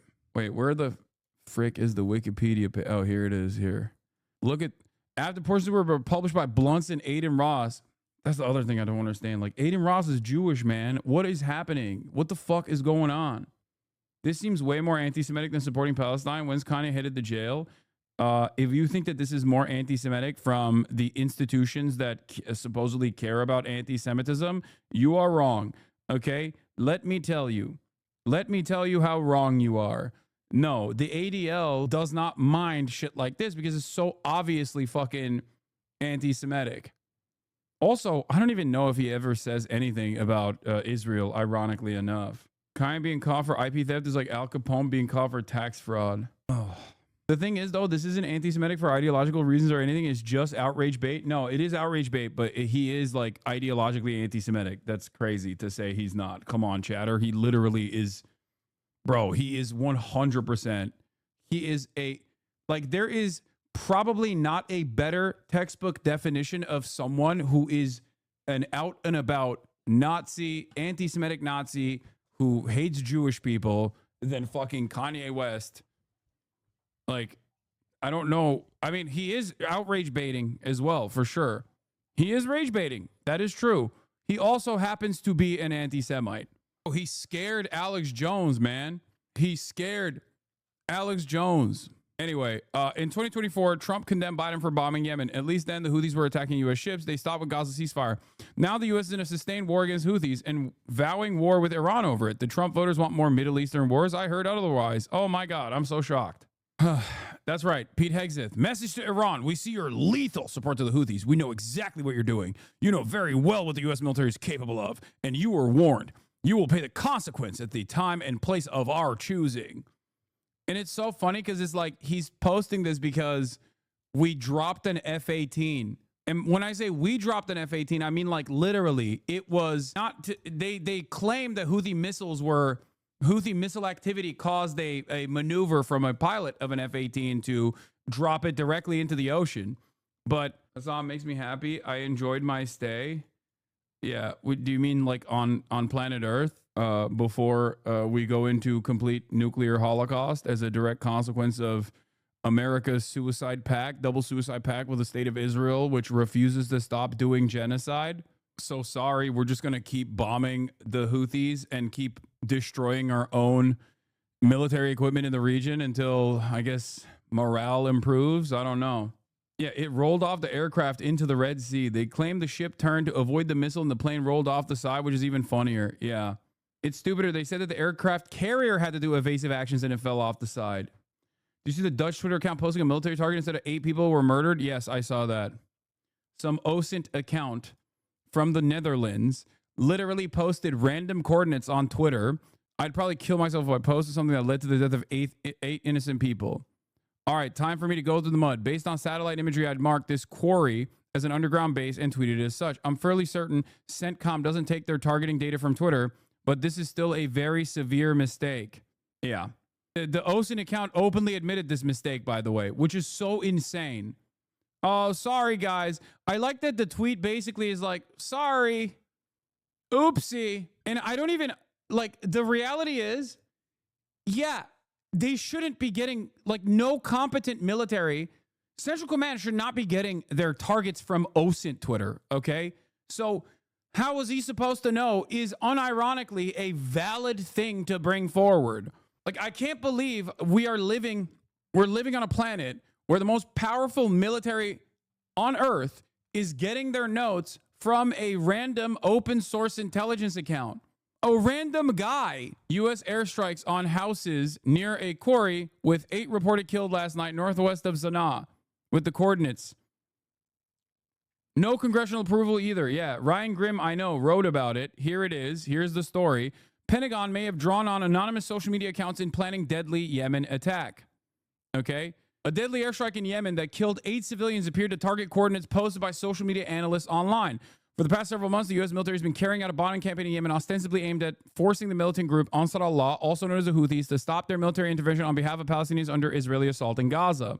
This campaign has conducted strikes against more than 800 targets, as well as verified claims of civilian harm, including most recently a strike against a detention facility housing African migrants that killed dozens of people. It would be comforting to think that the decision makers in the U.S. military are carrying out these strikes with great care and with the highest quality of intelligence, given the power of life and death that its operations hold for innocent people. Yet serious allegations have emerged that the U.S. military has been relying in part on anonymous Twitter accounts who post coordinates that they dubiously claim contain military assets. This week, U.S. warplanes bombed a location alleged by 2 such amateur open source intelligence accounts to be a Houthi stronghold, killing innocent bystanders in the process. A Twitter account operated by an individual whose bio says they are based in the Netherlands using the handle Vleki Hond apologized this week after the U.S. struck coordinates she erroneously suggested. In early April, were the location of an underground Houthi military position. It was not a military site. All right, time for me to go through the mud, Vlecki posted. Based on satellite imagery, I'd mark this quarry as an underground base and tweeted as such. I'm fairly certain CENTCOM doesn't take their targeting data from Twitter, but this is still a very severe mistake. Except, turns out they are taking targeting data from Twitter, from random people on Twitter. Think about that. They have to be using AI probably to scrape through Twitter OSINT accounts that to develop targeting data. I'm not even kidding about this. They must be using AI to just like literally populate targets. They don't care. It reminds me of the Lavender AI program that Israel utilizes in Gaza. West Point cited this exact profile. Oh my God. Vlecki had highlighted the coordinates in a thread that claimed to have uncovered a Houthi base, and they had relied in part on a secondary account. Galal al-Salahi, whose bio suggests they're based in Houston. That account, which is hostile to the Houthis, claimed to have discovered a Houthi missile launcher at the coordinates. The strike that took place on April 28th reportedly killed 8 civilians in their homes on the outskirts of the capital of Sanaa. Vlecki's reading of satellite imagery, the account later said, was incomplete. They said they had privately marked the target as only possible, and they thought and they would strive to do better in the future while posting a screenshot of a €500 donation to charity that she had made as penance. I should have never posted it, they added. A message seeking comment from the account went unanswered. Dude, you literally killed 8 random people. You killed 8 random people. Oh my God. Like, let me say something, okay? Let me say something. She didn't do it herself, obviously. The American government did. They are the arch villains of this story. But like on the one hand, I understand why you as a random OSINT account would probably not expect Central Command to take notes from your random shit posts, okay? I don't know. It's hard. It's hard for me to, like, she is complicit no matter which way you cut it. But also at the same time, the expectation that she has is a reasonable one. The expectation that the American government, the most powerful military on the fucking planet, is not creating actionable targets off of random Twitter users, man. What the fuck? OSINT is open source intelligence, okay? It is just autistic people that like maps and also jerk off to the thought of NATO dominating the fucking planet, getting together and, you know, talking about what, getting together and doing like forensic data analysis off of like looking at images. It's like GeoGuessr, kind of, paired up with people who are LARPing as spies. Okay? It's the most evil version of autism, except there are some good OSINT guys who have become like actually incredibly valuable journalists who I talk to with regular frequency. And I actually do think that they're good. So not all OSINT is created equal. Okay. Some of them do end up going to work for the New York Times or Washington Post or a number of different incredible organizations like that participate in forensics audits. Okay. Open source intelligence gathering is not autism. Dude, if that's not autism, then what is? What are you talking about? If open source intelligence gathering for fun is not an indication of autism, I don't know what would be an indication of autism. There is no autism then. You are an autism denier, I think. What the fuck? It's like saying baseball is not a very autistic sport. Okay? It's like saying enjoying trains. And enjoying trains is not perhaps an indication that you might have a little bit of autism. It is common in pen testing. Okay. You're definitely not proving the point that you are trying to prove with what you just said, chatter. Okay? Also, it's not an insult anyway. All right, let's continue. Reports from local Yemeni news outlets highlighted the devastating impact of the attack. Among the dead and wounded were children, some of whom were later evacuated to local hospitals. The U.S. military and CENTCOM have ultimate responsibility for verifying the information used to conduct airstrikes. The Pentagon has spent hundreds of millions of dollars on advanced data analytics programs for companies like Palantir that include open source data scraped from social media. So, yep, there it is. Open source data scraped from social media as a part of their information gathering process to help the military with targeting and intelligence. Data analysts live by the credo, garbage in, garbage out, which sophisticated intelligence collection is intended to overcome. To be sure, it may be a mere coincidence that the amateur sleuths identified the location before CENTCOM struck it, but the account used for Zionist strike is known to officials in the military, increasing the potential likelihood that it was relied on, at least in part for the tragic targeting. Vleky Hond has been publicly cited by reputable military-linked publications, including the influential Combating Terrorism Center at West Point. At West Point Sentinel, which referred to ever-resourceful analyst Vleky Hond in an April 2024 report citing her analysis on U.S. air operations against the Houthis. The report noted she had compiled her analysis based on her purchases of commercially available satellite imagery. This is why I only rely on ELINT in terms of OSINT Andes that don't actually work for any reputable media organization. In terms of former OSINT Andes turned into forensic auditors that work for places like the New York Times or Washington Post, you obviously have people like Eric Toller, who I think are great, and I have talked about how great they are before. They're MHUD certified as well. Eric Toller works for the New York Times Visual Investigations, previously worked at Bellingcat, but we won't hold that against them. And obviously Evan Hill as well. Evan Hill also used to work for the New York Times, but he went from the New York Times' open source and visual forensic investigations team to the Washington Post's open source and visual forensic investigations team. And he is very good. He's very good at his job.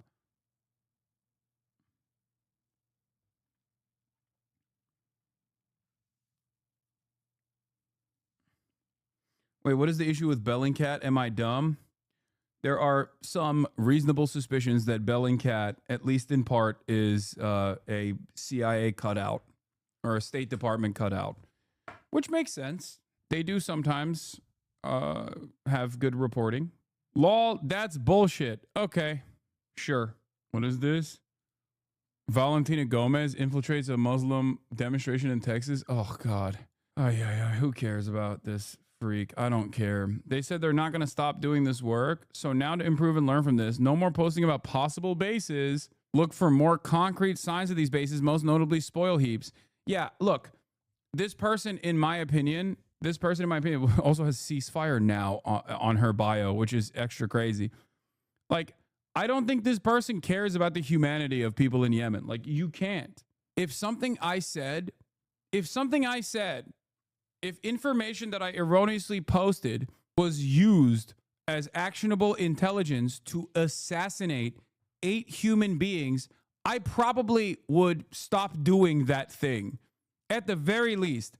We're not even talking about like the guilt that I would carry around that would probably cause me to fucking kill myself. But outside of that, I would definitely stop doing that thing. Okay? Her tweets are all anti-Israel. I don't understand. Yeah, I mean, I'm sure this person is just like really invested in what the fuck she's doing in terms of looking at maps and satellite imagery. That's why I said this is the evil side of autism. She would, I'm not going to say it. Never mind. What she should do is maybe use her newfound influence in CENTCOM to put different targets in front of Central Command. You know, different targets if she is so against certain groups in the region. Alert, alert. We have found Houthi activity and military presence in these coordinates that look like Benjamin Netanyahu's house. What is that about? Alert, alert. Anyway, in April, CENTCOM announced it has struck the Ras Isa fuel depot with devastating force, killing at least 80 civilians and plunging the country into a fuel shortage that will exacerbate a hunger crisis. The author of the West Point paper, Michael Knights, remained confident in Vlecky Hond, despite how this week's attack had gone wrong. Impressive voluntary self-critique and professionalism. Rare to see, and another positive indicator regarding Vlecky Hond, he posted after backlash over the civilian killings and her subsequent charitable donation. Dropside asked the Pentagon if the strike it carried out that reportedly killed numerous civilians have been drawn from social media analysis. The spokesperson did not respond. Prior claims that the United States had already been using social media account as a resource for developing strike targets had already surfaced in recent months amid the bombing campaign in Yemen. An account identified, like, do you not have a guy? Do you not have a fucking guy? Like, what is happening here? You don't have a guy that you have hired internally? Like, only we're outsourcing this for free 99 to random people on Twitter? What is happening? What is going on, dude? Like, the administrative state in the past, including in the military, because there's an shitification everywhere under capitalism, including in the military, there was a process of a public-private partnership, even with the military, when you were trying to create strike targets, when you were trying to create new targets to strike, okay, because the military, the engine of blood must be fed, okay? It's very hungry. It must be fed. The war machine has to keep going. They would at least, like, rely on, I don't know, some private group that they've outsourced this intelligence gathering to. Now they're just looking at random people. Oh my God. They're just looking at random people online. Oh God. We have devolved. We have devolved dramatically.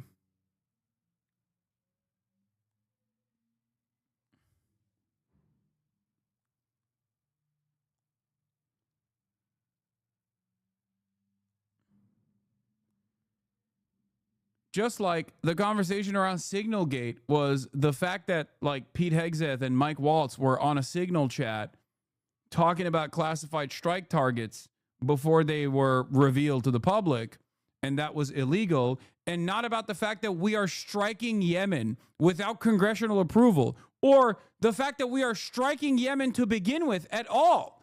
Nobody's even talking about the fact that we're just bombing Yemen. We haven't stopped it. We have not stopped bombing Yemen. Nobody's like, why are we doing this? The only papers that I have seen going, why the fuck are we doing this, is the American Conservative. Okay? That's right. The only old publication that I see that keeps repeatedly talking about how we need to stop bombing Yemen is the American Conservative. How is the American Conservative now a peaceful dove as opposed to the New York Times? New York Times has articles about it constantly, but they're uncritical. That's what I'm saying. Like, how did this happen? Every other week, there is another Alden Markey post from an American Conservative headline being like, the American government has spent $7 billion bombing Yemen when they shouldn't do that. Why is the American government wasting so many resources bombing Yemen? Here, I can't be looking at Alden Markey's Twitter account for too long, though, because he constantly posts those Houthi music videos. I'm going to get banned again. But here, I'll show you some of these headlines. Ay, ay, ay. Where is it? I can't even find the headlines that he was posting about. Yo, he deleted the article you were reading. It gone? What do you mean? There's also this, though. Houthi successful targeting of U.S. drones is hampering Trump's mission to kill group senior leadership. And then there's this. U.S. Navy loses $60 million jet at sea after it fell overboard from a aircraft carrier. That was pretty funny. It was pretty crazy. There's also, hold on, I need to find those American conservative articles because they keep writing them. They're like, please, you have to stop bombing Yemen. What the fuck are we doing? We're wasting too many resources. Oh, you found it. Yeah, here it is. The American conservative, why let the Yemen war bleed our military stockpiles? When DOD insiders are worried, you know something is wrong. Again, this is from, guys, this is from the American conservative. Yemen bombing campaign achieves limited success, could soon cost $1 billion. Okay, this is from April 5th. 10 days after, they wrote this article. Why let the Yemen war bleed our military stockpiles? Yemen strikes could spoil Trump's legacy. U.S. attacks on the Houthis might kill diplomacy with Iran and spark a catastrophic war. So far, by the way, the Ansar Allah movement has taken down 22 MQ-9 Reaper drones, which are, I believe, what, like 20 mil a pop? And now also, in the evasive maneuvers the aircraft carrier was engaging in, they've also dropped an F-18 into the water, which means that's another 70 mil. The drones are around 33 mil per. That's like 70 million for the F-18. What an incredible waste of expenditure. What an incredible waste of money, except it's not a waste of money. You want to know why it's not a waste of money? Because that means jobs. That means dollar signs. Boeing's going to have to work on a new F-18 now. Wars in this day and age are not meant to be won. Okay? They're not meant to be won and lost. You're just supposed to continue it. You're supposed to continue said war. You're supposed to justify the continuation of said war. Okay? And this is a unfortunate byproduct of that endless appetite for death and destruction. Random Yemeni civilians, families, teenagers, children, they just get killed in the process. But it's a major W for the military-industrial complex. The New York Times reporting on this is supposed to be meant to be unbiased. Isn't the New York Times reporting of this called unbiased reporting? No, because even in, okay, unbiased reporting, right? Unbiased reporting, fair. It's not even supposed to be unbiased reporting when you ask this the question that I'm asking, why are we bombing Yemen? Or even why are we bombing Yemen without a foreign nation, without congressional approval? That is a real unbiased question that journalists should be asking.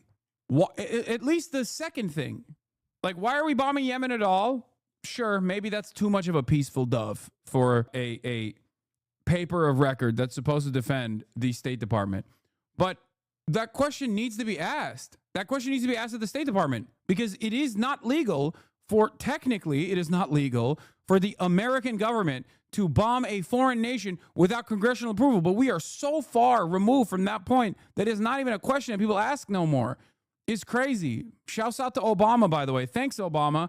Thanks, George W. Bush, but also thanks, Obama, for that one. And thanks to Trump 1, and then also Joe Brandon as well for continuing to do this. Like, this is incredible stuff. It's just like not even a question. People are just like, yeah, of course the fucking executive is going to make these decisions. What are you talking about? It's like, no, that's actually illegal. As a matter of fact, what you are describing is illegal. It's not supposed to happen. You can't just like go to war. You can't officially go to war or declare war on a foreign nation without congressional approval. What the fuck are we doing? But of course, this is not an official declaration of war. This is simply protecting trade routes. Ironically enough, of course, who has destroyed global trade harder than the fucking Yemenis ever could?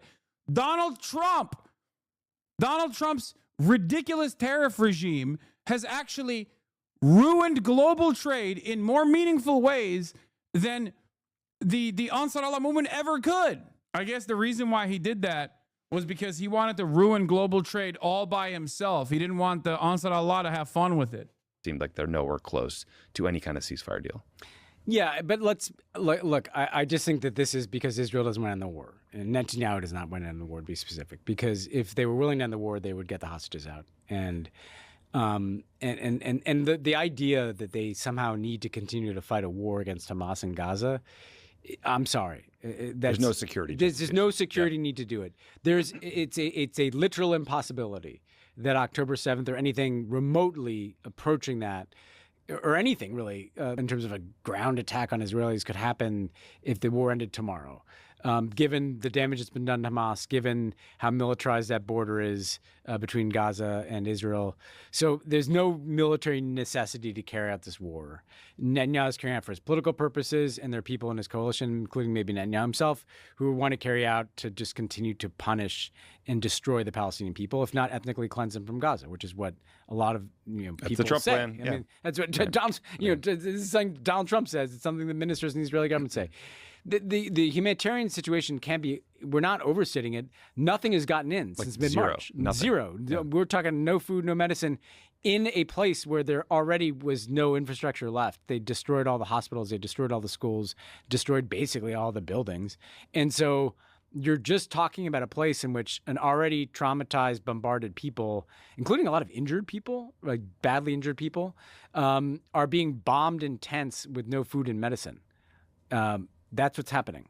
I was scrolling through Twitter yesterday, and I saw a video of kind of the after results of an airstrike, and there was a little girl sitting on the ground, and all of a sudden her head just started gushing blood like I've never seen anyone bleed in my life. And I realized I was watching the last moments of this little girl's life. And this is happening every single day. And what makes that okay? What makes that worth doing? Chad not realizing that this type of anti-Israel rhetoric was impossible even 2 years ago. I've been waiting for this since the 2009 invasion. Yeah. I mean, Tommy Vitor literally worked like in the Obama administration. The person who's talking right here, Ben Rhodes and Tommy Vitor, are both former senior Obama administration officials who and they're talking about foreign policy. That's like these are the foreign policy guys on at Pod Save the World, on Pod Save America. They're the Podjons, okay? Like Tommy Vitor was the former National Security Council spokesperson. Ben Rhodes served as the Deputy National Security Advisor, okay?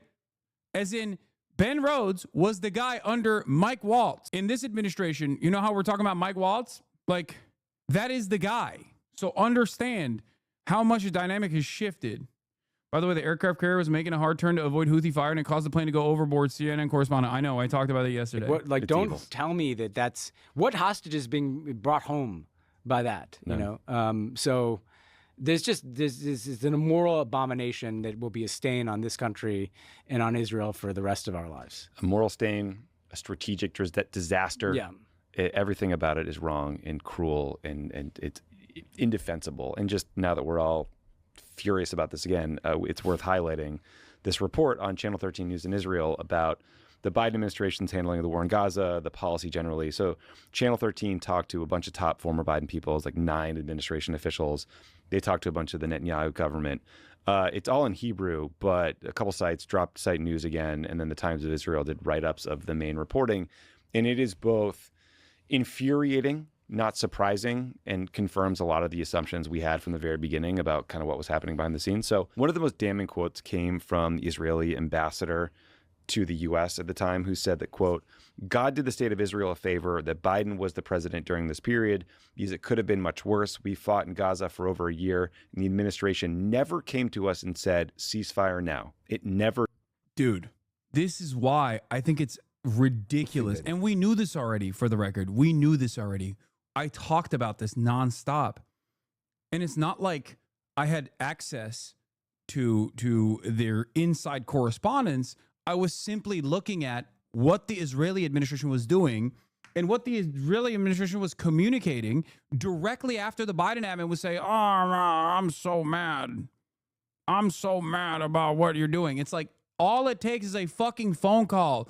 That's why when Steve Goatkoff went down there and pulled Benjamin Netanyahu out of his home in the middle of a Saturday, okay, during Shabbos, or supposed to be Sabbath, whatever, on Saturday, holy day, when Ben is not supposed to at least like functionally work, and told him it's ceasefire time now, okay, Sabbath, Shabbat.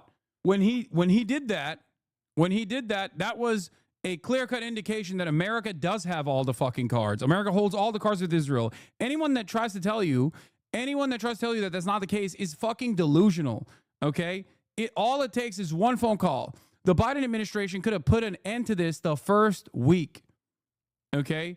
The Biden admin could have said, what are you doing? You're done. You're done. They could have pulled a Ronald Reagan and been like, this is a Holocaust. You're doing a Holocaust. Stop it now. That's what Ronald Reagan did, if you recall.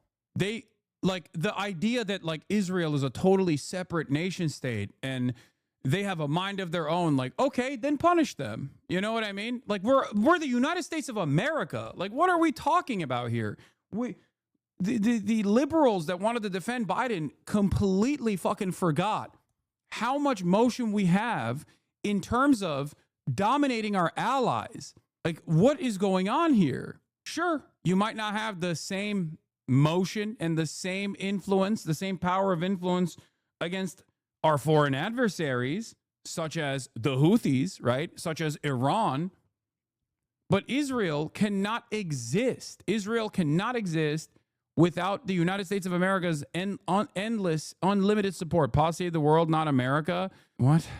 I know. It's a part of the crooked media network, okay?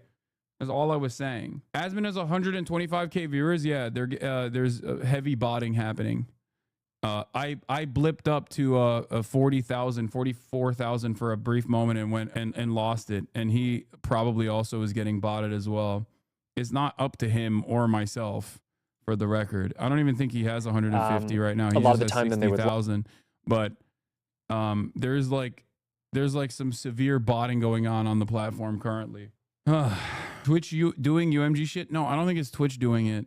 Why weren't we at the May Day March today? We now support the 501 movement. What are you talking about, dude?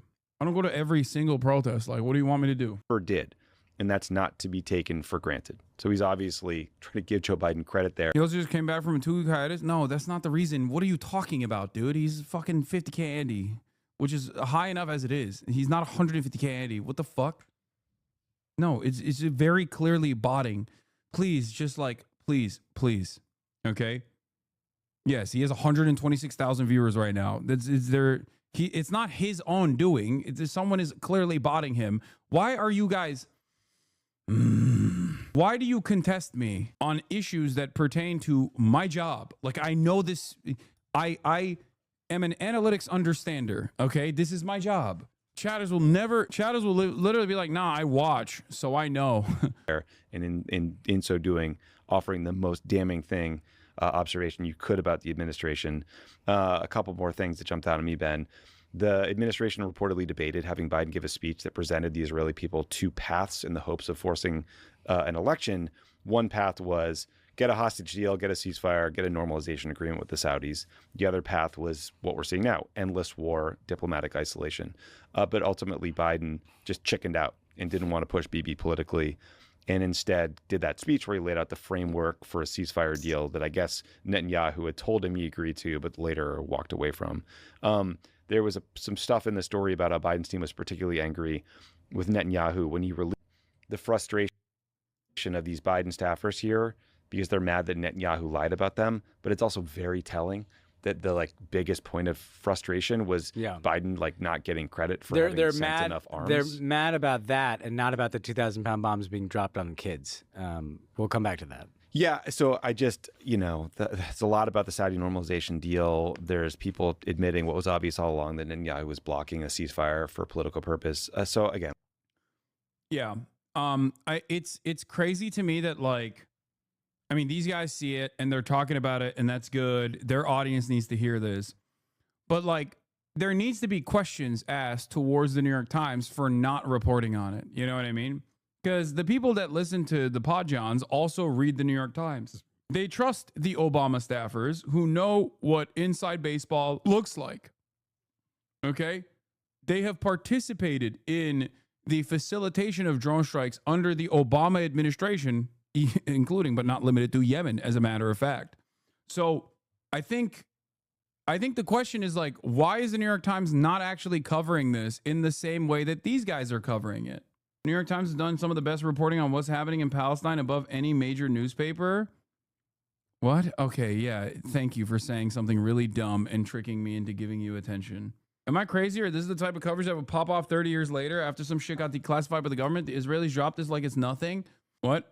The New York Times never talks about how Iranians fighting the Islamic regime feel erased in the Palestine combos, that silence is pushing some towards conservative voices who do acknowledge them. Can you talk about this? Hey, Hassan, I'm Iranian Canadian. I support Palestine, but a lot of Iranians feel erased in these convos. Yeah, dude, the New York Times never talks about how there is resistance to the Islamic regime in Iran. Like, what planet are you living on, dude? What are you talking about? We have our own fucking literal push in the American State Department for the MEK to seize control over the Iranian government. Like, this is actively a part of the American State Department project. Of course the New York Times covers that shit. And like I said at the top, like, this was obvious at the time. We talked about it at the time. Rereading it was absolutely enraging. It was a reminder all over again of what a total fucking disgrace the Biden administration's policy on Gaza was. The just unrequited, obsessive loyalty to Netanyahu blinded him to the carnage and like total immorality of the policy and the U.S. complicity in that policy. And it's outrageous. Yeah. What? He's just Dude, how does Asma go 126,000? Botting. And he's not doing it himself. Like, someone is botting him. Okay. Ay, ay, ay. Netanyahu says destroying Hamas more important than freeing hostages. Wow, I'm so shocked. I'm so surprised. I'm so surprised that that is a thing.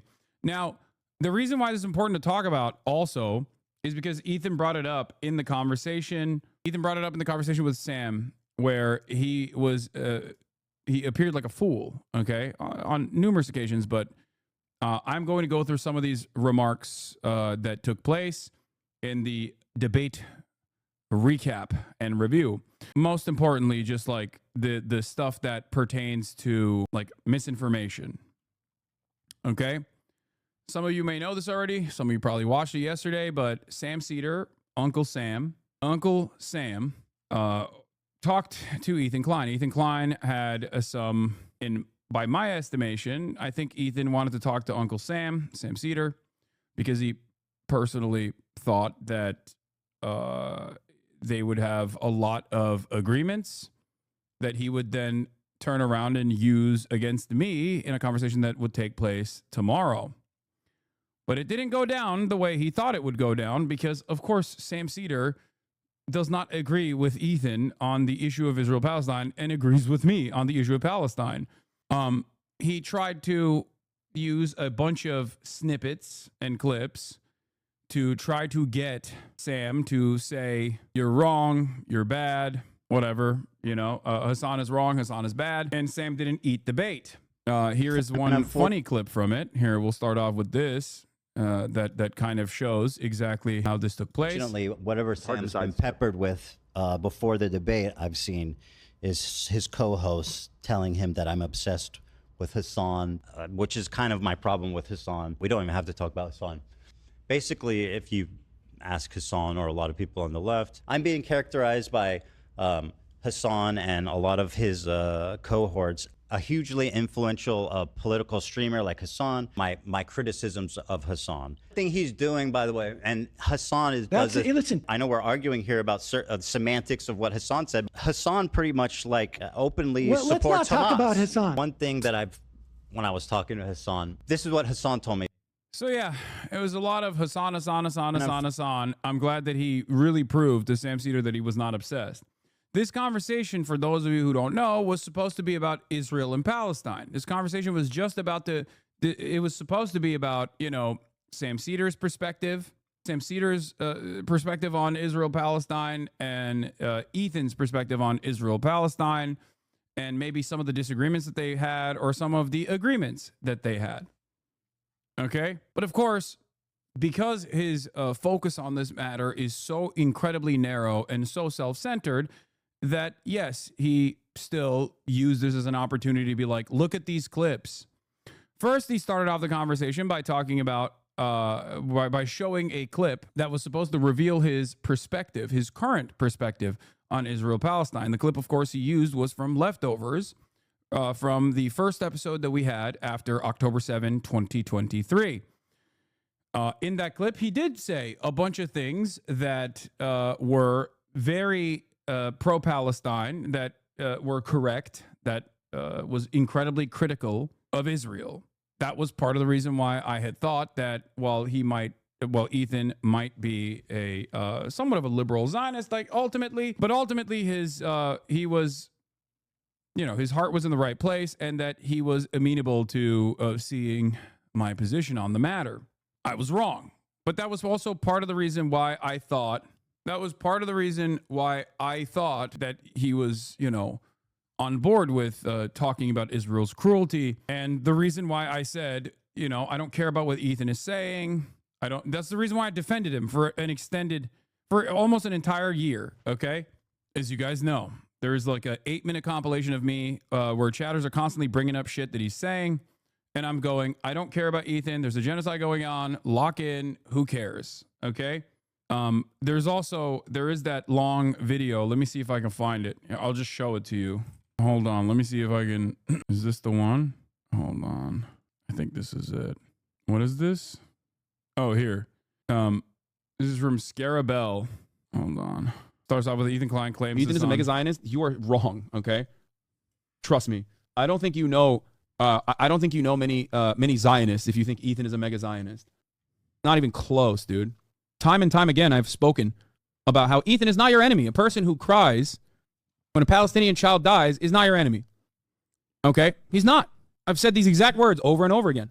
I told people in this community and people everywhere that will listen to what I have to say that you have to choose who you are actually angry at. There are people who are so loud and so proud about the ethnic cleansing campaign that Palestinians are experiencing currently. Go yell at them. He's been shitting on you on his members-only streams. I don't care.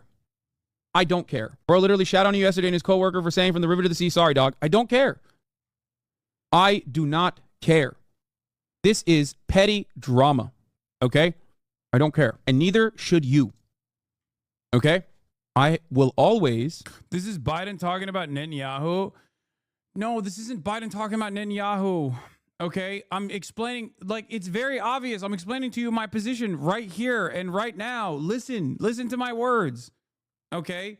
Just listen to what I am saying. When did it stop becoming petty drama? It stopped becoming petty drama when Ethan actively started taking scalps, when he started going after pro-Palestinian content creators and getting them fucking banned. On November 1st, 2023, I was way more focused on, as you can see from the details in front of me from the Times of Israel article I was reading, that I was way more focused on the actual issues, the actual genocide that was taking place. Okay? And I don't even think that was messed up of me to do. That was what my focus was. And I think it was the appropriate thing to focus on. Part of the reason why I thought it was irrelevant what Ethan Klein was saying at that point was because, like, he's just another random content creator and he wasn't occupying this space as someone who is, like, consistently defending Israel. I thought foolishly that he still was an open-minded individual, that he was actually going to have a change of heart, have a change of perspective. That was my assessment. Stand by Ethan's ability to empathize and want to learn and want to change his perspective. Okay? That's it. It's ultimately, telling that Ethan never showed this clip compilation to show how pro-Palestine he is because it shows you were defending him when he was smearing you.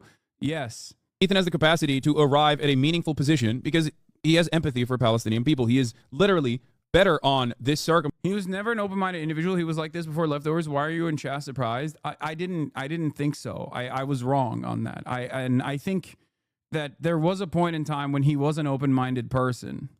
This issue, then 99% of like Americans who are ultra-Zionists, okay? I'm not saying the entire country is ultra-Zionist, but like 99% of Americans in the media and 99% of Americans in position of power that literally are just like unconditional support to Israel. Shut the fuck up. I've always demonstrated that until it reaches a boiling point, that I will always be kind to those around me that I believe I can communicate with, that I can lead by empathy. Okay? This has been my policy in perpetuity. You know this if you've been in here long enough. I fucking tried with Aiden Ross, okay? And Ethan is not Aiden Ross.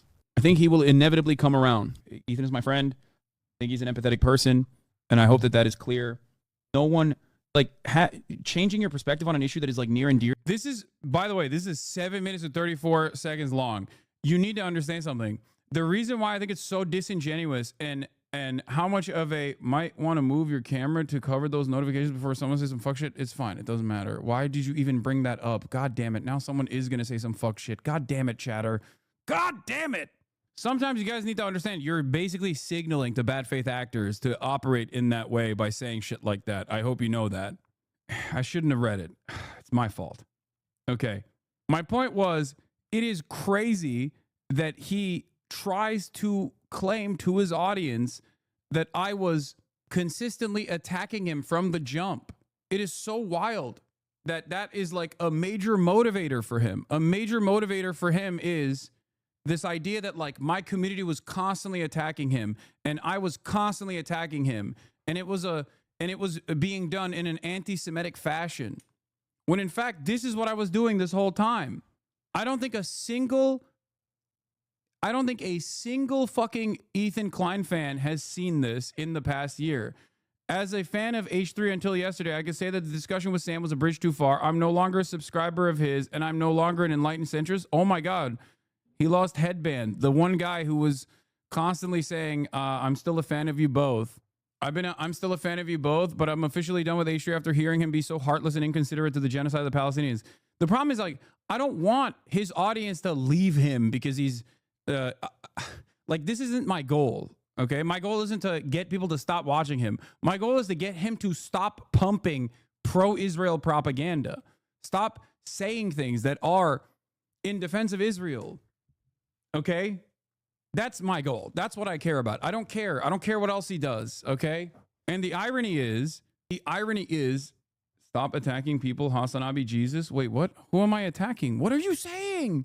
All of this is additionally crazy because chatters in here were giving you grief for not covering what Ethan was saying. Exactly.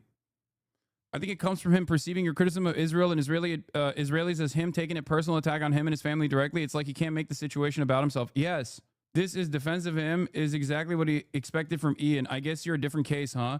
Yeah, but I did this. I did this for so fucking long. I did this for so goddamn long because I, one, thought at most this was irrelevant and it would pass and Ethan would actually come to his senses. Ear to your fucking heart is virtually impossible. It's one of the hardest things you can do. I will forever have respect for him for doing that on his own, okay? Everything that people say cynically he did to like win favors with a larger crowd, fuck that. He did it on his own. Yes, you want to know why I know he did it on his own? Okay. You want to know why I know he did it on his own? Because look at the situation. He has family in Israel. He is absolutely shaped. Like his worldview is shaped by this experience.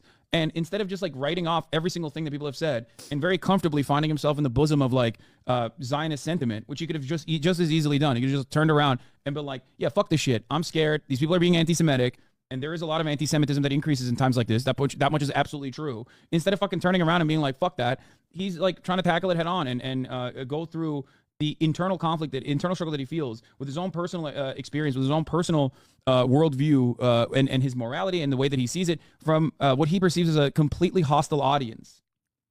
And you need to, as a community, also stop fucking ripping into Ethan nonstop. As I've said it over and over again, leading up to the conversation that we had on this broadcast. You guys are so fucking stupid for doing that. You are. And it frustrates me to no fucking end. I've told you this time and time again in this time frame, just like I kept telling you, Ethan is not your enemy over and over again. That's why I love iDubbbz, Ethan as well, people that have actually changed course, recognize their mistakes in the past, and now advocate against those sorts of things. I think for the record, obviously, I don't stand by these opinions now. Hindsight is 20/20. But you need to understand something. This is a principled, empathetic stance that I maintain when I'm talking to every single person.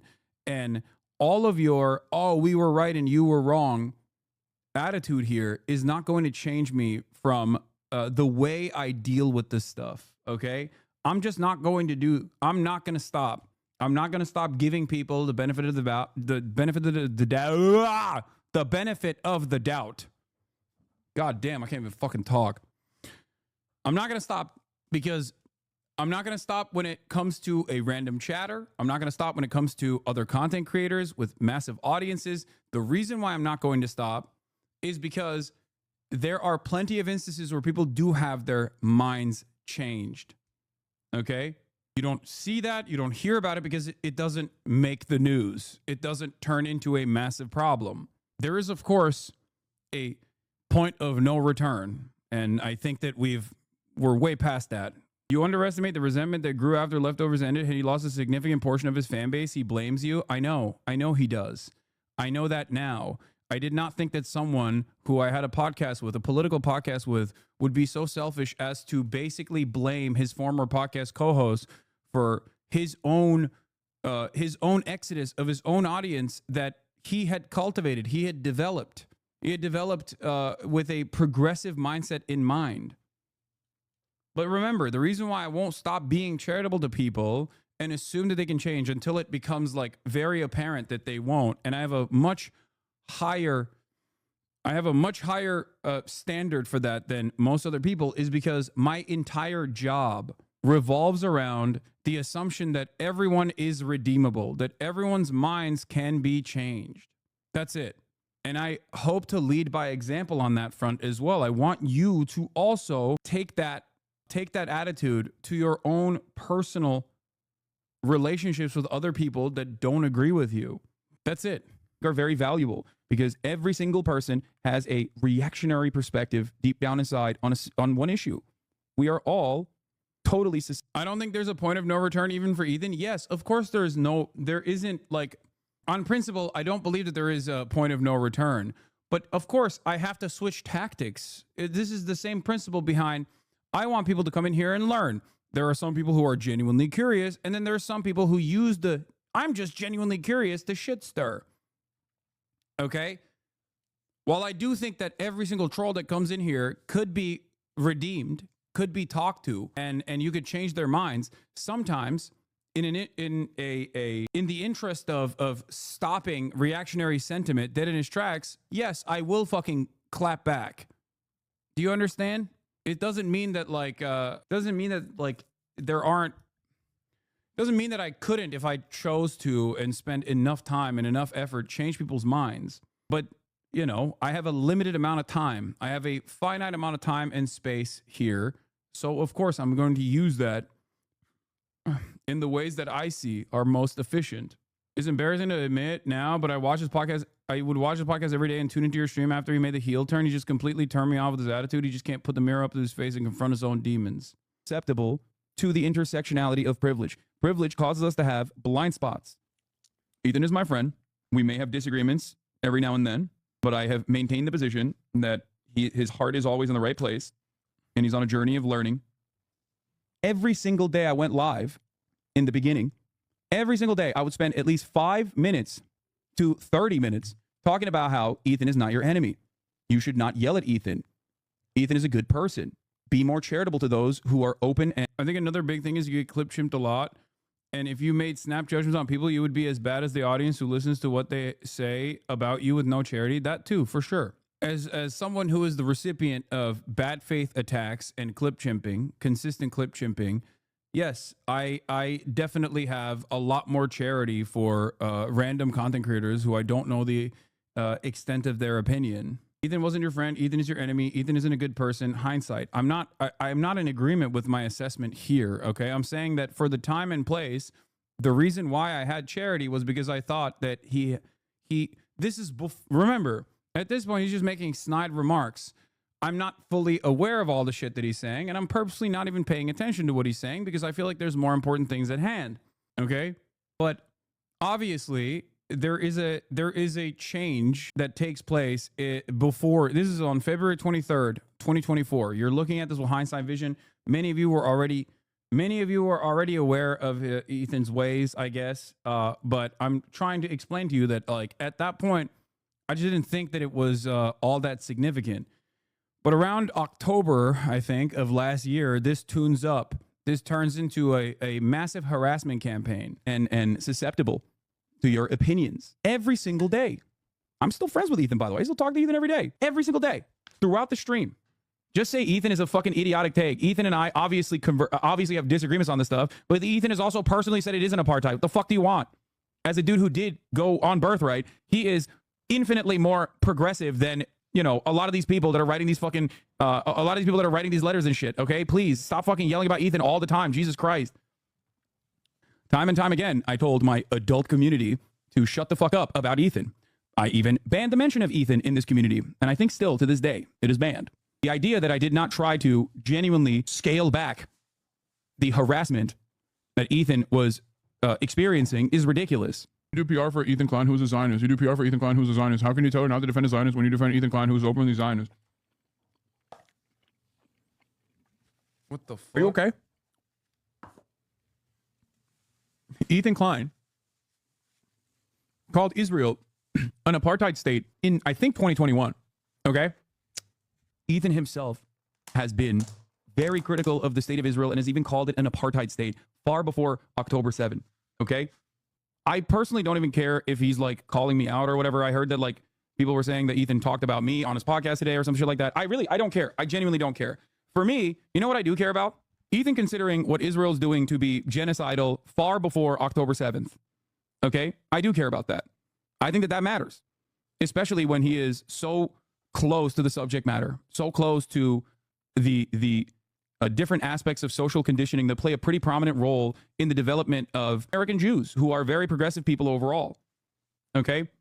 I don't care. In no matter what he says about me, my community, or my mods, I still firmly believe, okay? I still firmly believe that regardless of everything else, regardless of how he's responded to people yelling at him online, regardless of all of that, I place a lot more emphasis and a lot more value on those things that he has said. There's very real anti-Semitism directed towards him, directed towards Hila, directed towards Jewish people across the board, and that fucking terrifies him.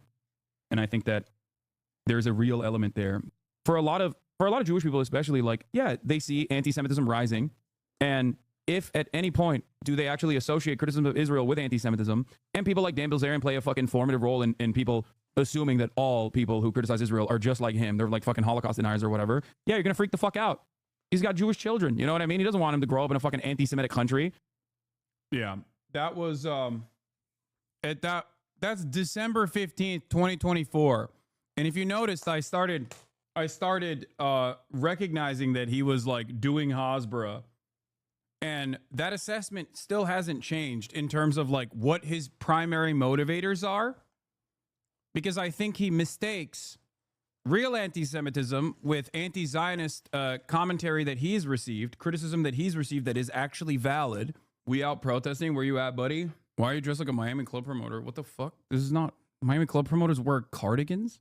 I think that's far too charitable still. Sure, you might think it's far too charitable, and that's fine. This doesn't make what he's doing right. I'm just giving you background.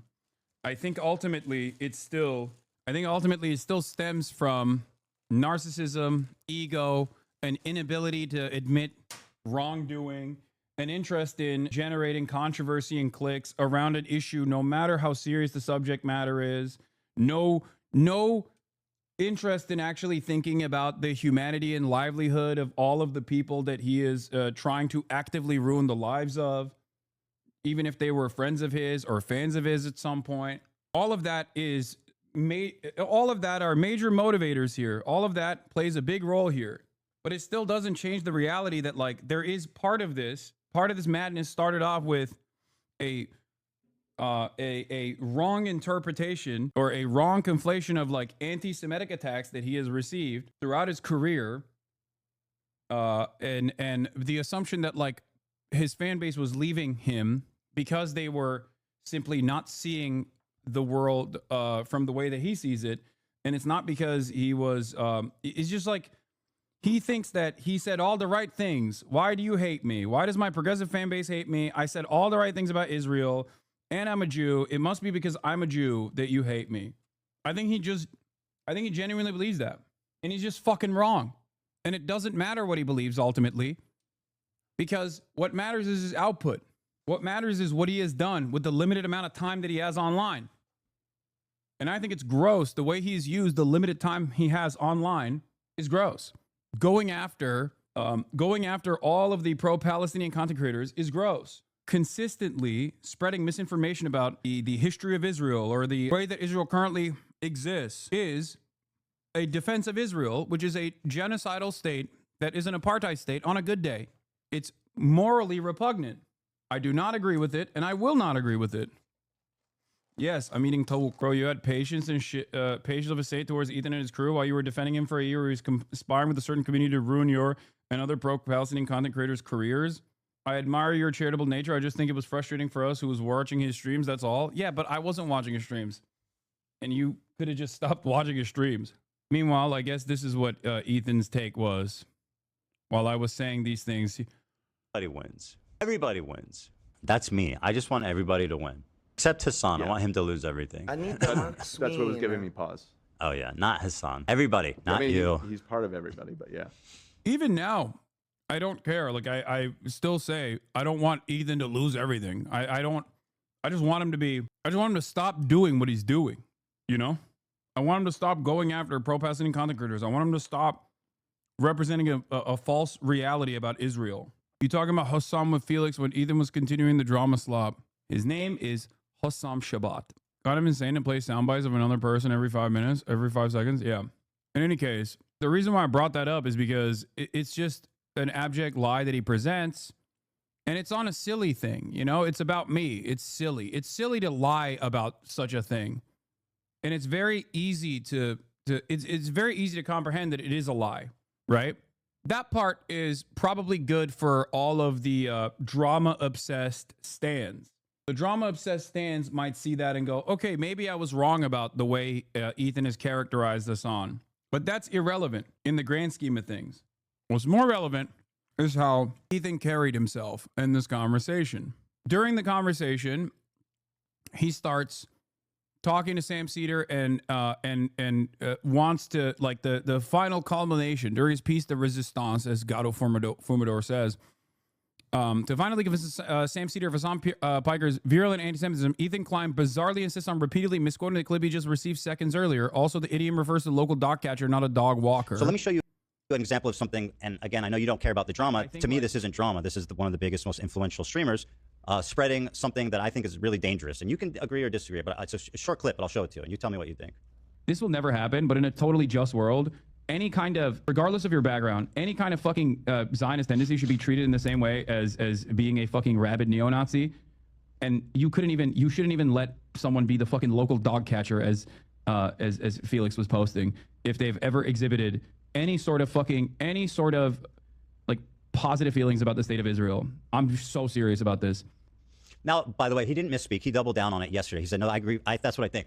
Now, just to recap, he says, anyone that's had positive feelings at any point about the state of Israel is a neo-Nazi that's not fit to be a dog walker. Now, to me, that seems like extremely dangerous, dehumanizing language about what could...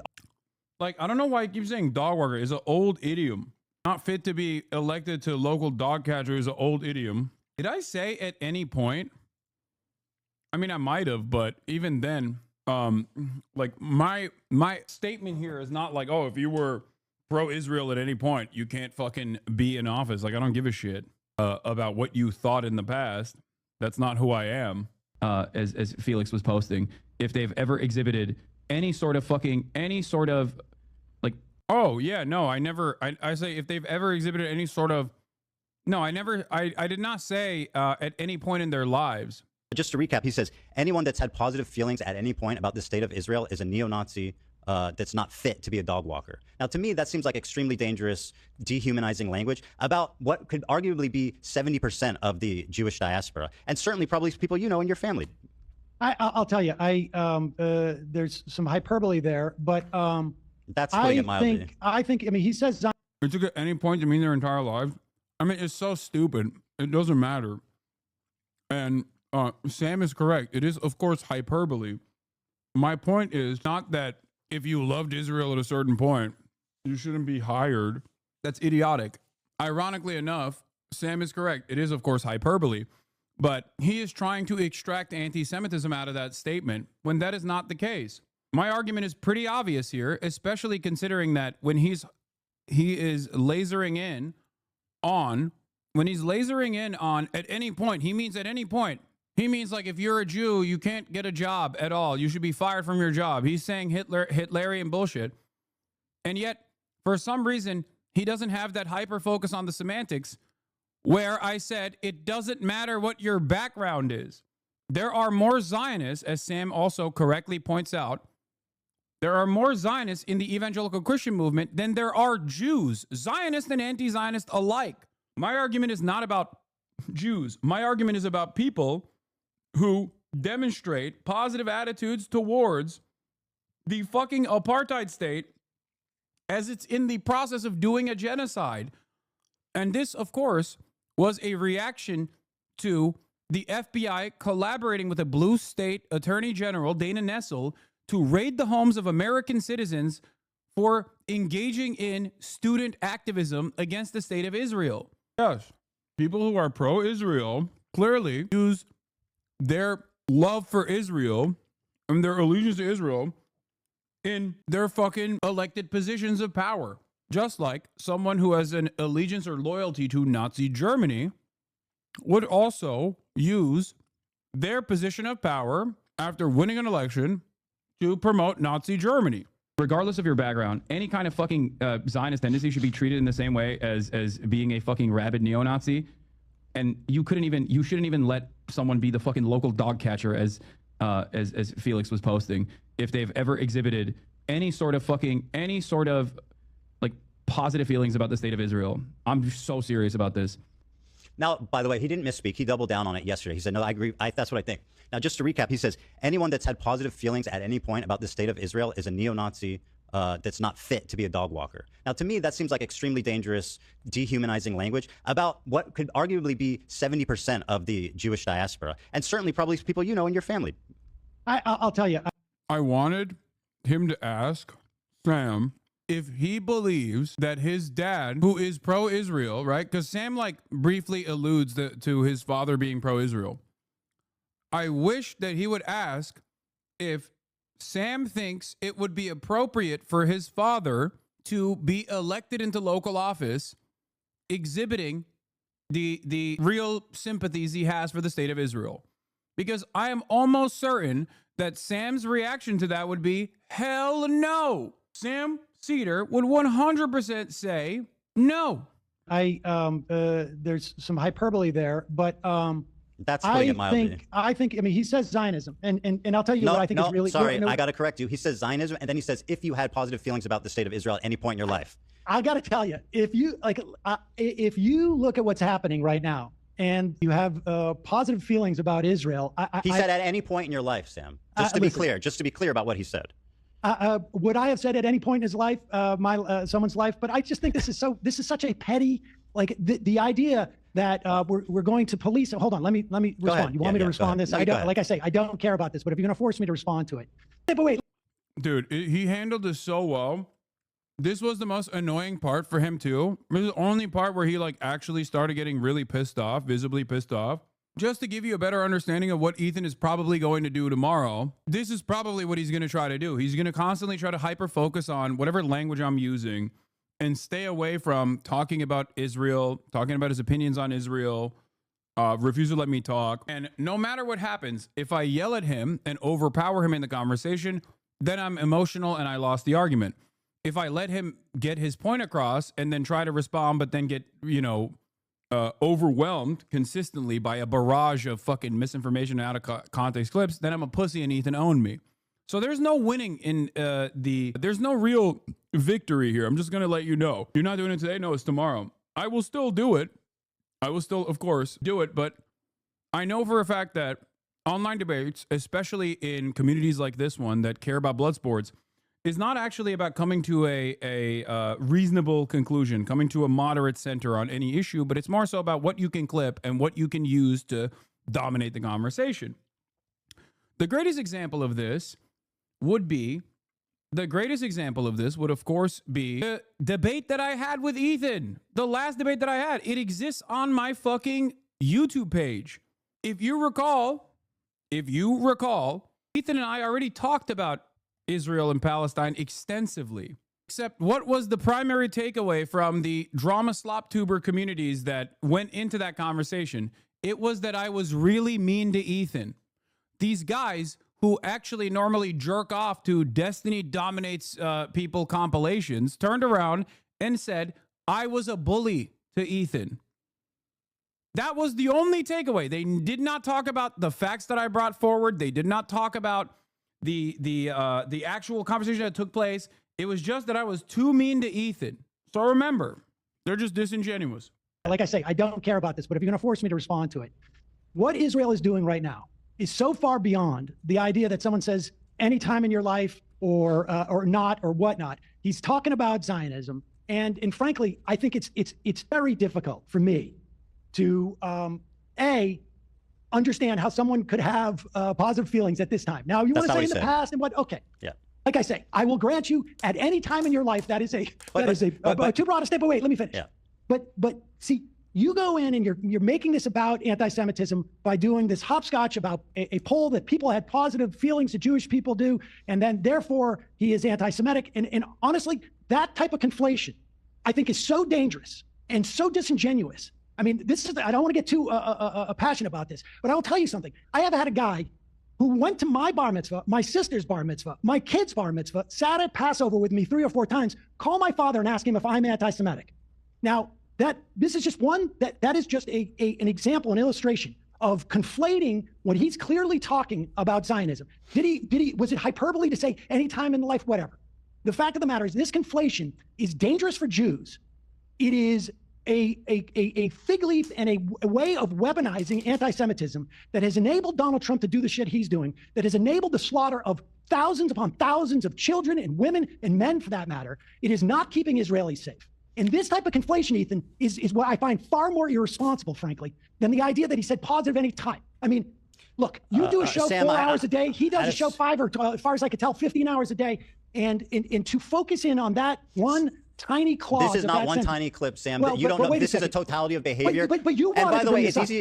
Yes. It is a totality of behavior. You're talking to a person who is very knowledgeable on my positions. You're talking to a person who agrees with me and is very knowledgeable on my positions and operating under the assumption that he's going to be duped, that he's not knowledgeable enough on politics, on the way that Hasbro works, on the way that this conflation and weaponization of anti-Semitism and anti-Zionism works, that he is going to be duped by your 15-second clips about a dude who's known me for like almost a fucking decade, dog. That is what's so crazy about this conversation taking place. Like, he literally thinks if I show him enough clips, Sam Cedar will be convinced, despite knowing me for almost 10 fucking years at this point, that he is going to be convinced by your clips. I'm sorry.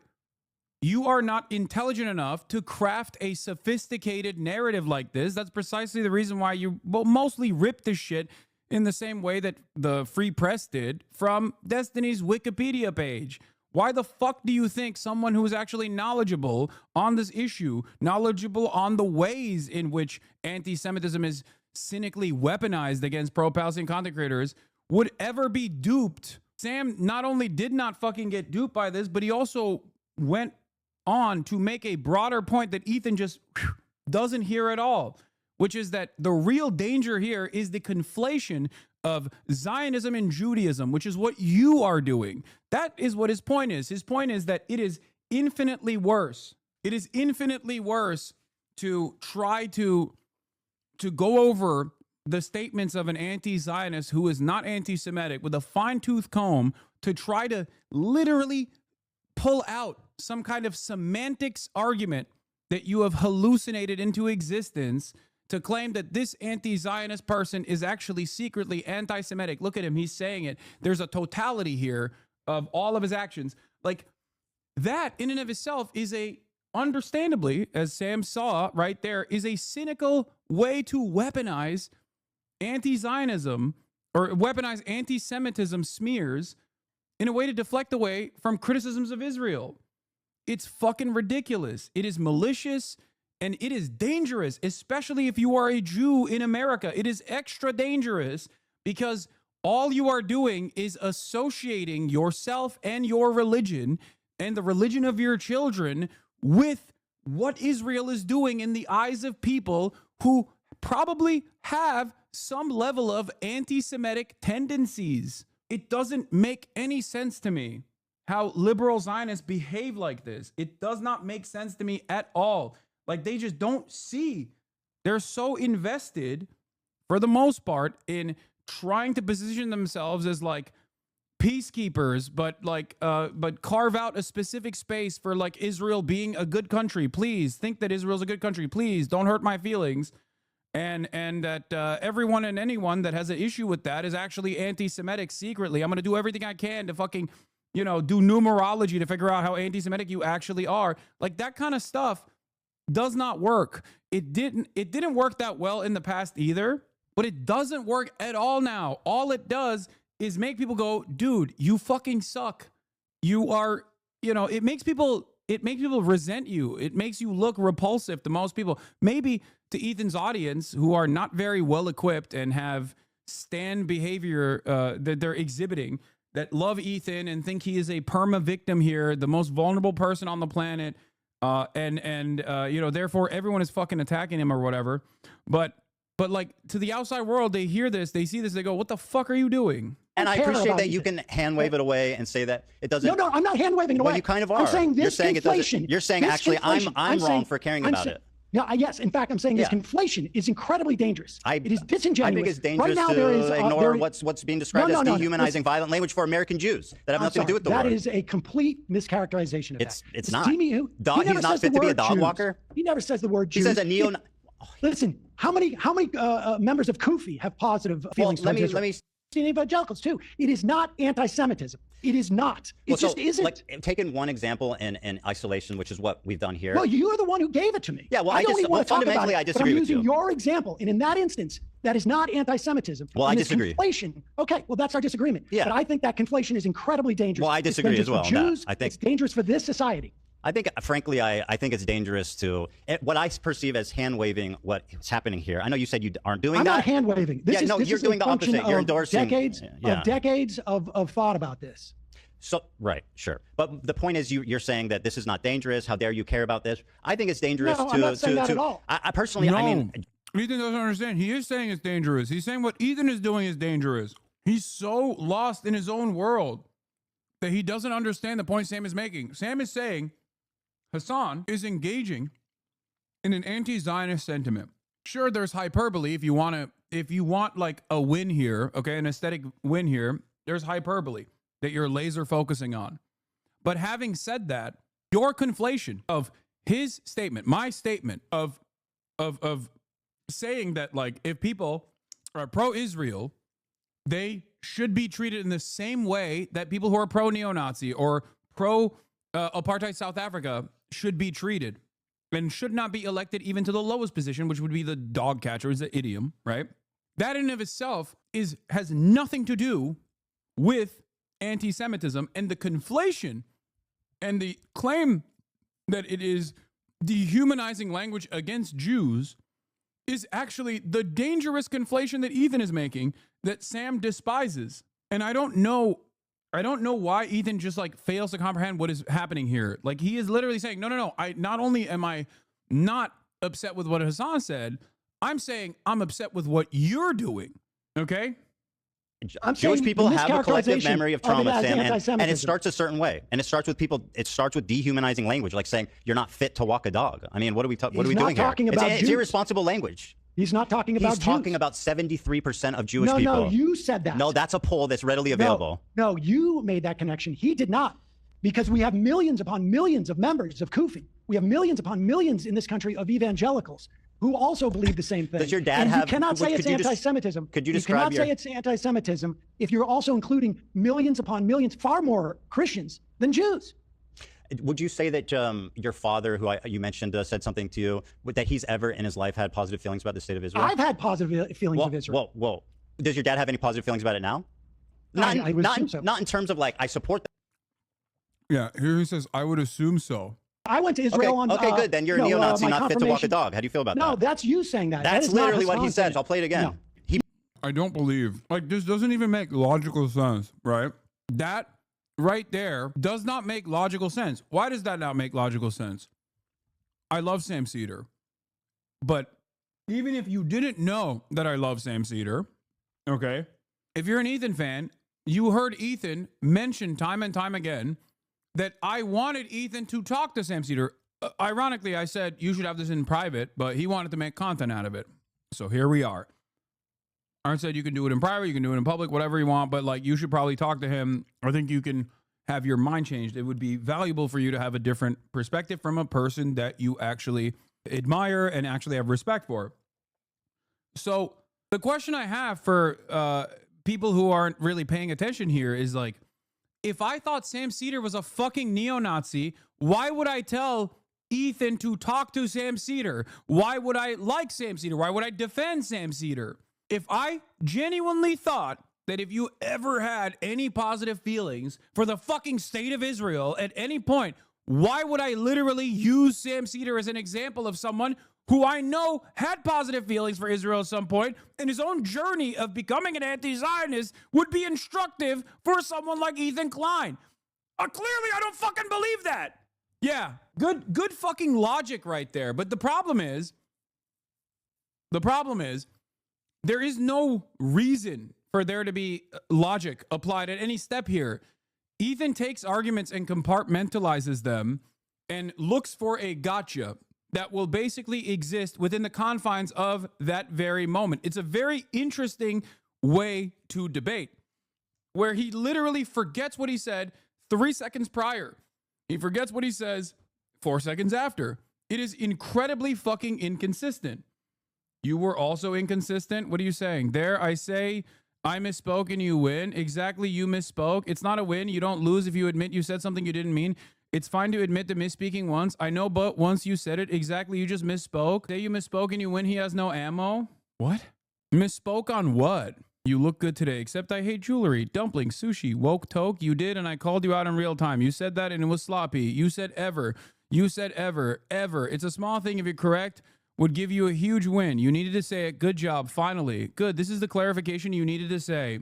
Dude, I'm sorry, but some of y'all are literally fucking so unimaginably mentally ill, and I truly don't fucking understand. That's a gotcha, FYI. No, that's what I'm saying. Like, that's literally, you're demonstrating as a fan what I was talking about in terms of like trying to secure a fucking concession here. Like there is a literal paraphrasing that's taking place. You abide by that person's malicious paraphrasing, and you take the worst possible interpretation of it, and you go, no, I demand you say you misspoke. No, it's very obvious what I was fucking saying there. If you misunderstand me, that's on you. I don't have an issue with that, okay? My fucking track record on this matter speaks for itself. That's it. And also, this is an unimaginably inconsequential reason, and that is the reason why I hate doing fucking debates, because unfortunately, there are insanely neurodivergent motherfuckers out there who do actually lock in and laser focus on the semantics conversation when the real issue at place is the shit that Ethan is saying in terms of fucking in terms of how like 70% of American Jews are Zionists, and therefore if you say anything about Zionists, you're actually talking about Jews, you're anti-Semitic. That is the real dangerous conflation here, as Sam Cedar correctly pointed to. Okay? You, on the other hand, are so fucking lost in the sauce that your understanding of this issue is juvenile, where you think, no, the only thing you should do is basically say, oh, I'm sorry, I misspoke, and you win. No, this is a dangerous conflation that I would be entertaining. Do you understand? Yeah, I'm not anti-Semitic. I am anti-semantic, though. I fucking hate the silly hyper-focus on semantics in any conversation. And in a serious conversation, people that just like laser in on like, well, you spoke in a certain way and it made me feel some type of way. Now you have to address my feelings. Like, fuck your feelings. Here's the reality. Are you going to go over there and talk to Ethan about how he says dog walker instead of elected to local dog catcher, which is an old school idiom, dramatically changing the structure of the statement? No, because he gets to fucking have no nuance as he laser focuses on the fucking paraphrasing. Don't be stupid. He changes dog catcher to dog walker to imply that I'm saying you should never be hired for any job whatsoever if you have loyalty to Israel at any point in your fucking life. That's not my argument. My argument is, if you like what Israel's doing, if you are a Zionist, if you say things like, I love Israel, we should defend Israel, then you should not be elected to even the lowest possible elected position. And I have that exact same stance when it comes to people who have loyalty towards Nazi Germany. I have that exact same stance when it comes to people who have loyalty to apartheid South Africa. That's it, because Zionism is fascist. Zionism is ultimately a ethno-supremacist, an ethno-religious supremacist, exterminationist, fascist ideology. If you focus on speaking to Ethan instead of to the audience, you will regret it tomorrow. All you need to do is focus on the Red Crescent slaughter and cover up pro-rape riots and the Israeli support of all this. Framing of the conversation will be everything. No, you're right. You're absolutely right, insulin dependent.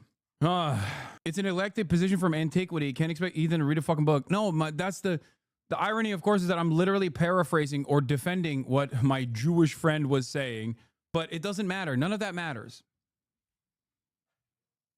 Okay? None of that fucking matters. The point is, the moment that you fall into this semantics trap, as opposed to what Sam did here expertly, is a moment where you lost. You're conceding. You're conceding ground on this conversation. The real conversation is supposed to be on the fucking boundaries of whether or not the real conversation is supposed to be on the boundaries of whether or not, like, what our disagreements are on what Israel's doing, whether or not Israel's doing a genocide. If it's doing a genocide, like, what do you think is permissible in terms of resistance to said genocide by other regional countries and other forms of militancy against a country doing a genocide? Like, this is the real conversation. It's the one that Ethan doesn't want to have. So every single time you actually cave and capitulate to the fucking semantic framing that he wants to laser focus in on, you're basically not having that real conversation. He's going to do this tomorrow and ignore the logic entirely. Sam pointed out that far more evangelicals support Zionism than Jewish people do, and Ethan ignored it because he was chasing a gotcha with a dad comment, and his fans are also stuck in a deluded reality claiming Sam ignored Ethan's points when the opposite happened. Until Ethan sees what he's doing, nothing will change. It's going to be so tough to convince his fans while he badgers you with disinfo for you to prove. I know. My biggest problem is I'm so fucking stubborn, and I have ADHD, so whenever someone is like, oh, here, I misunderstood what you were saying, correct your position now, I do make it my problem, and I will spend, as I've shown you right here, 25 fucking minutes on explaining to the chatter how stupid it is in terms of a tactic to cave to your interlocutor's framing. It's that simple for me. It's that simple. His position is that the totality of my behavior demonstrates severe anti-Semitism on some days, and then simply not anti-Semitic, but allowance for anti-Semitism on others. That's another thing that I need to ask him about, because he has said time and time again that I have demonstrated severe anti-Semitism over and over and over again. And then yesterday, after the Sam Cedar conversation, he was like, well, you know, he's not actually anti-Semitic, but he just allows anti-Semitism to manifest in his community. You're missing the point. Oh, yeah. No, I'm going to do this. You're right. I'm 100% going to do this. Yes, we have to define terms that we agree on. We can't constantly have a back and forth. The earliest record of could not get elected dog catcher dates back to 1889. Why are we doing this? Stop. I don't even want to entertain this.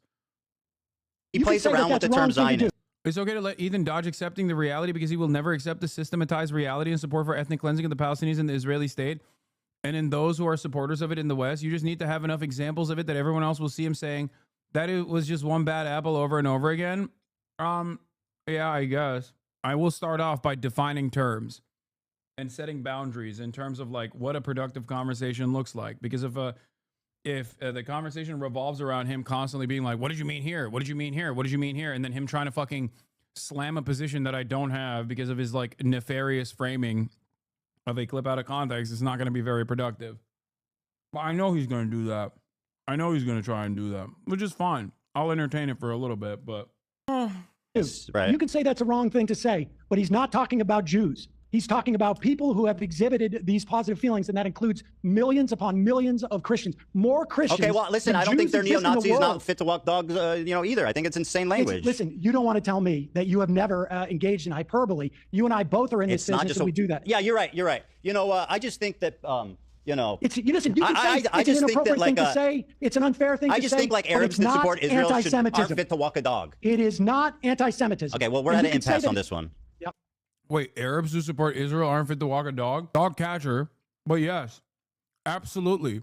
Arabs who also support Israel, doesn't matter what their fucking religion is, Arabs who also support Israel are not fit to be elected to fucking office.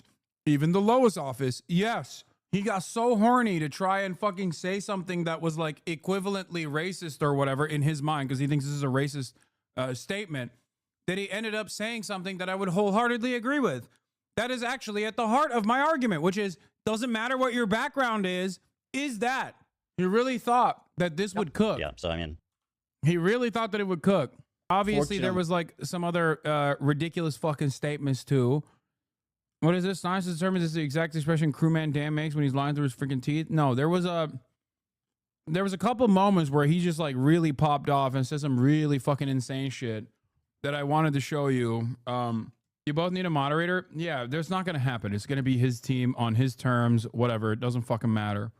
Oh, here. The Israelis are bloodthirsty comments that I've made in terms of like the general attitude in Israel that is careless towards all of the destruction of Palestine. 100,000 in the rest of the country. That's 500,000 people out in the street protesting the government of a country that has maybe 6 million or 5 million in the. Are you talking about the protests about the judiciary? I'm talking about to release the hostages.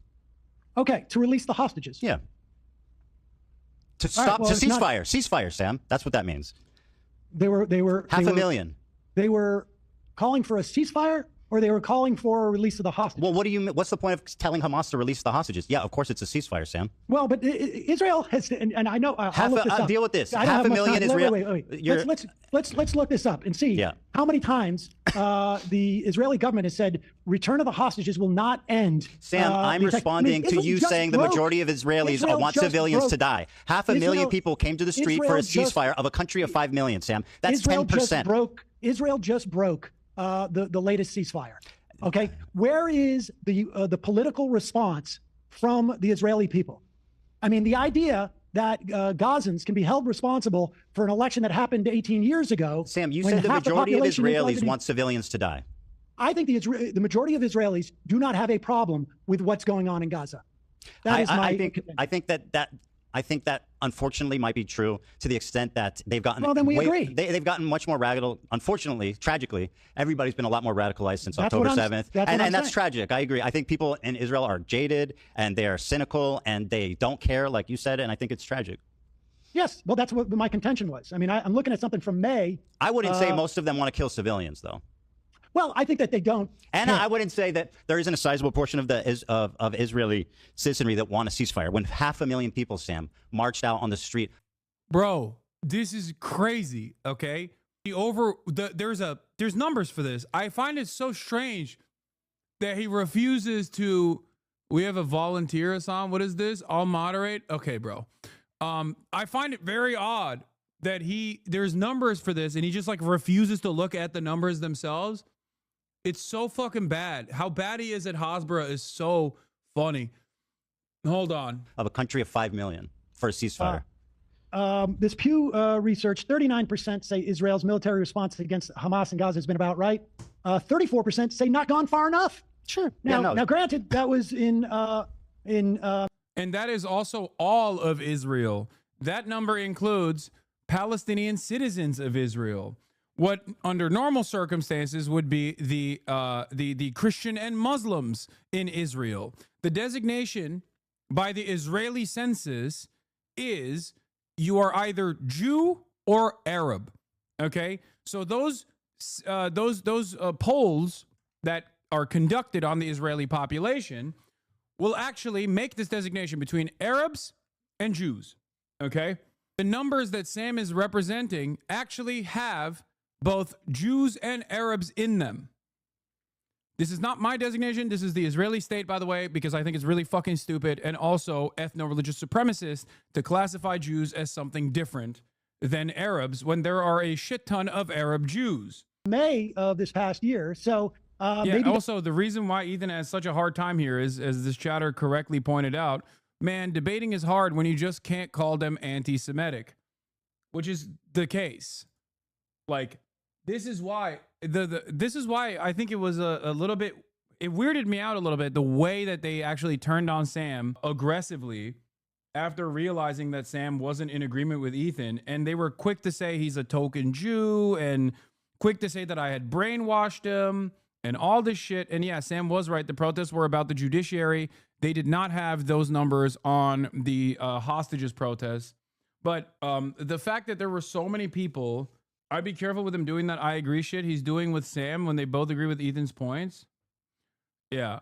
I saw this yesterday. I covered it yesterday. But yeah, the H3H subreddit flipped on Sam Cedar's so fast to get whiplash. Finally, an adult to talk to. Sam calling in. I'm so glad that Ethan is talking to him before Hassan. Now we can get in all of his actual policy positions and have plenty of clips of Sam agreeing with them to use against Hassan. Chef's kiss, gonna be beautiful. Sam Cedar, bruh, I don't care. Then why are you on the broadcast? I take back everything I said about him being reasonable or willing to listen. What a scumbag. Everything I heard about him appears to be a lie because what the fuck is his behavior? Like, they literally lost their fucking minds and started the Sam Cedar is Hamas chants out of nowhere.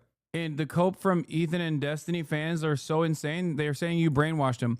Looks like somebody attended a Hassan 101 seminar. This whole debate is so Hassan coded, and the fact that he's being agitated shows he doesn't like being challenged. What is this? I'm a big Sam Cedar fan and only nominally watched Ethan Klein, but I thought Sam was being ridiculous in that debate. In fact, the longer this drama caused by the falling out between Ethan and Sam, the more I'm firmly in Ethan's corner. I've not seen or heard of a single terrible moment or deed from Ethan and extremely disturbing stuff from Hassan's community. It was sad to see Sam jump on that brigade. No, this is not as a black man type beat. No, these are unironically fucking liberals who are pro-Israel, dude. That's it. But also, while they're simultaneously pro-Israel, they haven't paid attention to what fucking Sam Cedar's been saying about Israel. Anyway, this was the other side that Izzy brought up as well. There's an opportunity for a ceasefire that was called in November, in December. Yeah. Sam is 100% correct. They could have held a ceasefire at any point, and the amount of killing would have been far less. They could have done that. They could have ended it after a week. I mean, Hamas could have ended the war anytime too. How could have Hamas ended the war? By releasing the hostages? No, listen, Israel has said time and time again that the release of the hostages is not going to end their assault on Gaza. They have said this over I don't believe that's over and over. I haven't seen those statements. I've seen the opposite. Bro, I'm sorry, but your lack of interest in finding out the truth should not be other people's problem. Like, this is willful ignorance, dude. How are we entertaining this? This is why I was losing my fucking mind yesterday, dude. Like, oh, I'm sorry. Well, I didn't see that. Okay. Well, you didn't see the fucking moon landing either. Doesn't mean it didn't happen, you know? There's a lot you don't see. What are we talking about? Like, if I were to talk to a fucking quantum physician about quantum physics, yeah, that person would probably be more knowledgeable than me on the issue. I wouldn't turn around and be like, well, I don't really understand this, so you're fucking stupid and wrong. What the fuck? Quantum physician. Exactly. That's how you know how little I know about this issue, okay? That's how you know. I don't know anything, but that's the problem. When I don't know something, I tell you. He's going to do this to you, and you should be prepared for it, because anything you bring up is going to be, I haven't seen this, so you're probably lying. If it's true, it doesn't matter because I have other arguments. How are you going to combat him without doing this, without letting him derail and frustrate you? I mean, at this point, I think you guys should have a little bit more confidence in me. At least my brain is not good, okay? I don't have a good brain. But in all the badness of my brain, there is one thing I'm very good at, which is pulling data from Top Dome on shit that happened throughout the, 12 hours that I've been covering Israel-Palestine every single day since October 7, 2023. So that is precisely why when Sam and Ethan were having this conversation, I was losing my mind, because I was like, dude, Hamas has asked for more than 39 times to release all hostages in exchange for a ceasefire, okay? 39 times. The first time started off immediately after October 7th. I believe it was October 10th when Hamas said, we will release all hostages as long as you stop bombing Gaza, okay? And in that process, there was never a single moment where Israel was like, yeah, okay, we'll take it. Israel's behavior throughout this entire process also demonstrated that they don't care about hostages. 5 days ago now, Hamas actually, the Al-Qassam brigades released a video showing that they were extracting Israeli hostages from under the rubble because Israel had blown up their position. Israel is also, as recently as this past week and even yesterday, openly maintains the notion that they don't want to fucking stop the war. Netanyahu has said time and time again that he sees hostages as a hurdle for his ambitions of ethnic cleansing. That's it. No doubt. Netanyahu preventing hostage deal, charges ex-spokesman of the Families Forum. This was on 26th of April, 2024. At one point, Palestinians, or Netanyahu's envoy, called the hostage families to their faces helping Hamas. Exactly. Info dumping specifics is all you need for tomorrow. And when Ethan tries to hand wave things, have another data point to drop. There was a doctor talking about how bodies delivered to hospitals are the only ones representing the body count, as well as when Ethan tries to say the numbers are inflated when the reality is opposite. Yeah. Oh.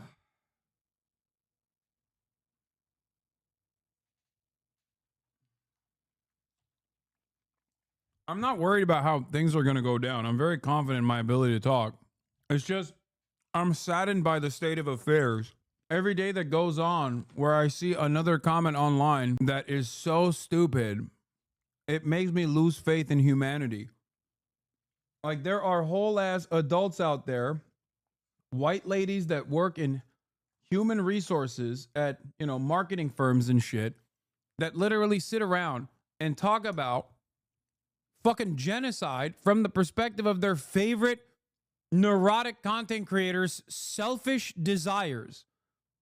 Like, if you unironically haven't been able to come up with a conclusion on your own after 16 months of fucking bombing children, and you still think the real victim here is like Ethan Klein, I'm sorry, dude. You're not a fucking full human being at that point. You're like a sea cucumber. You're just responding to stimuli, going about your fucking day. You know? Make the tall order of whatever kind of fucking unique soda you have with the syrups and move on, sis. Maybe politics is not for you, you know? The fuck are we doing? Get ready for the next clip, chimp. No, I'm serious. The girlies are not all right. If the girlies themselves are disinvested in an issue from the framework of how Ethan has been wronged by everybody and how he's been victimized by everybody when there's a fucking literal genocide. Like, that's the only position they hold, which is that Ethan is pro-Palestine and everyone is unfairly attacking him and he is the only victim here. And the guy that they're saying this about is just like so utterly fucking clueless. That makes me very frustrated. It makes me very frustrated because it reminds me once again, it is a reminder of the somber reality that people do not care. People don't care about anything. They're just like, for them, politics is only about parasocial nonsense.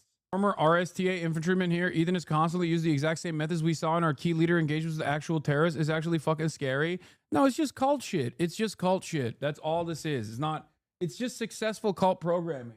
I really think, and it's not just Ethan either. This is just how politics works now.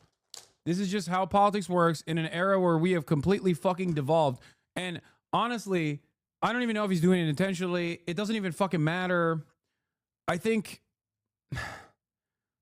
if you want to be a successful de-radicalizer, you have to learn how to deal with cults now. Like, this is something I've been thinking about quite a bit because I have to learn how to deprogram people. What is it? I'm not complaining 99.9% of the time, but essentially when I'm driving and working chat, Donald Trump announced World War III, J.D. Vance passed away, the U.S. split into two, and Hasanabi, the anime drops tomorrow. Hassan stream when I'm completely free and can watch without distraction. I do hate this meme. You were right. Osama Bin Laden. You think Klein versus Sam Cedar is just this? Well, Hassan said this. Can we not talk about Hassan? Like, dude, I'm serious. Like, when I see people that are like, oh, as a former fan of Hassan, like, you know, it's really sad to see his fall from grace as Sam Cedar is repeating his talking points back to Ethan because he very clearly brainwashed him, like he brainwashed Ludwig, like he brainwashed the New York Times, like he brainwashed CNN. Hassan controls the media. Everything I think about is Hassan. Hassan is in control of everything. The other day I stubbed my toe. It was also Hassan. Hassan placed the couch there. The couch didn't used to be like that. Hassan must have done it. Where you're literally fucking you're just fucking writing shit on the wall with your feces at that point. You know? What the fuck? Hassan runs Twitch. Hassan runs Reddit. Like, how do you not realize, girly pops? How do you not realize you've been brain broken? What the fuck? It makes me feel sad and powerless. It makes me feel sad and utterly powerless when I see so much mania out there. When I see like pure demonstrations of insanity like that, it makes me sad because I don't think I can fucking convince these people. Like, they need therapy. And no, I'm not talking about either. I'm talking about the girly pops that watch him still don't realize that he's just fucking pummeling Islamophobia directly into their brains. It's so crazy. Like the way that community treats Frogan is so wild. Like that was a girly pop community. How the fuck did this happen? But I don't know because I wasn't there for like the Trisha fallout either. So I have no idea how they treated her. Latest polling data on Jewish Americans from April 2025. Ethan clinging on to a single number is just laughable because all the responses are incongruous. Yes, obviously it's incongruous because like Jews don't agree on anything, okay? Let alone Israel. No one is a monolith. No one is a monolith anyway. If Jews were a monolith, Israel wouldn't need to fucking constantly educate every young American Jew about how there was a land without people for a people without land from birth, okay? Like, that's it. Everyone would just be having that information beamed into their minds. Control F, Jewish, not Jews. In this survey, Jews and Muslims are defined as U.S. adults 14 times. Majorities in most religious groups are large enough to analyze. Jewish Americans are also divided on this question. How Trump is handling relationships. 36% say Trump is favoring Israelis too much, while 43% say he's striking the right balance. Just 2% say he's favoring Palestinians too much. Ugh. Jewish adults were less likely to say Biden was favoring Israelis too much. 13 versus 36 for Trump. And more likely to say he was favoring Palestinians too much. 18% versus 2% for Trump. Over half disapprove of Netanyahu, but also over half don't think 2 states is possible. Unclear whether that is pro or anti-Israel way. And also over half disapprove of colonizing Gaza. So in short, a bunch of completely incongruous positions. No single data point tells the true story. Yeah. Louis Theroux documentary, score out of 10. I think that was a firm 9. The Hassan Piker hate explained in one image. I made pizza today. It burnt my tongue. It was Hassan's fault. Yeah, the issue is, this is unironically what the fuck they believe, like what the fuck these people believe. And there's also like thousands of people who agree with it and upvote this. That's what's so crazy about it. Also, speaking of like having a fucked up day, this place that I ordered from for the first time sent me baklava, and I think it's chocolate baklava, and I've never had that before, so I'm going to try it right now. Oh my God. I don't want anybody to revoke my Turkish card. This is unironically not bad. Might as well be Greek after that. Holy shit. Bro, is chocolava? Look, Turks are chirping. Turks are chirping. Çikolatalı baklava. Pause. Hiç görmedim hayatımda çikolatalı baklava. I made a very sus statement in Turkish, and then I said, pause, in English. Ağzını almadın. The strategy is strong. Say nothing, win. Did you see the actual anti-Semitic caricature of Sam that got posted in an issue subreddit? Dude, I don't think that was I don't think that person was intentionally making an anti-Semitic cartoon of Sam, okay? Like people were saying this is like anti-Semitic, but I don't think this person was being anti-Semitic. Now, ironically enough, there's no world in which like Ethan would ever offer that kind of charity to someone like myself or a member of my community. Oh yeah. Here, Jews are not magic. Even if 100% of Jews were Zionists who loved Israel, I would still be against Zionism because that's the correct thing to do, to be against apartheid and genocide. This idea of Jewish exceptionalism is tired and frankly should be met with disgust. Yeah. That's the other thing. Like, why are you fucking engaging in a self-own? Why are you shitting on Jews by associating them with Israel like this, bro? This is what I don't understand. Do I run around being like, yo, ISIS is fucking sick? That's what all Muslims love? That would be insane. It's not correct. And it would be an insane conflation. Oh, you're Islamophobic for shitting on ISIS, dude. And this motherfucker's doing that. And it's really frustrating because not only does he talk to other anti-Zionist Jews now, like Sam, but there is a shit ton of anti-Zionist Jews in here. Some of them literally are in fucking Israel. And they lose their goddamn minds every time Ethan's like, no, you don't understand. We love this shit. Yo, we ride or die, dude. How dare you? And it's crazy because like half the time he's saying it's a genocide. It's really fucked up. Actually, that's not true. He doesn't say that half the time. But every now and then he'll just slip that in. Plausible deniability's sake. It'll be like, yeah, I hate it. It could be considered a genocide. It's really fucked up. And then he spends 75% of the time talking about people who are also saying that and saying more than just that. You know what I mean? It's like his position is impossible. His position is one where in order for anyone to abide by Ethan Klein's standards of how to protest against the state of Israel, you just literally can't protest against the state of Israel. If you ever do, you have to say, oh, I just only don't like Netanyahu.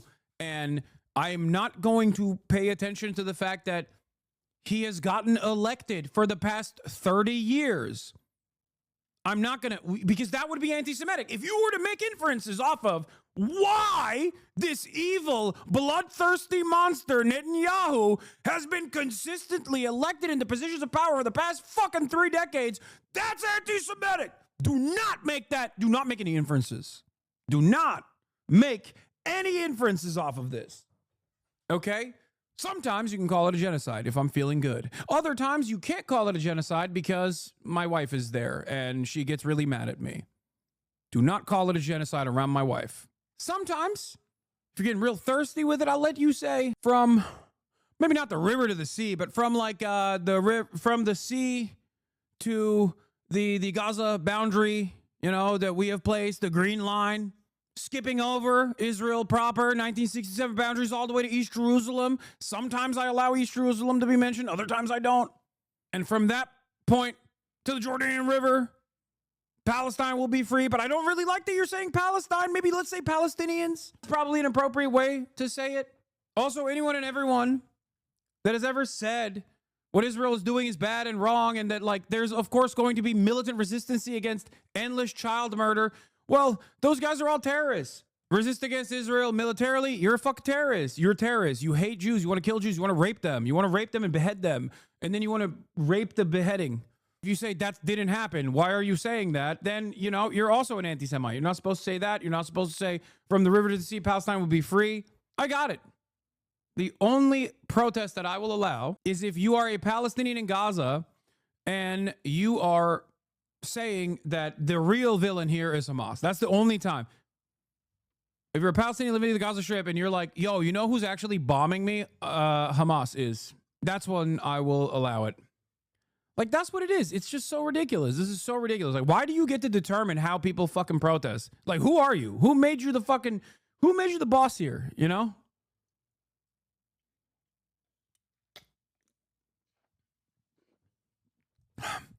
One thing I will say that I can't take credit for, but one of my normie friends who doesn't usually pay a lot of attention to this shit, but like he did actually pay attention to this Ethan Klein saga, turned around and said, it seems like Ethan's fans are not even Zionists, but they're only Zionists for Ethan Klein. They're saying like Ethan Klein has a right to defend himself. Like they don't really care. They'll be like, oh no, I'm pro-Palestinian. What the fuck are you talking about? Ethan Klein has a right to defend himself. Like, it's very bizarre. They're just Kleinists, you know? Yeah. Foot sliders. No, really.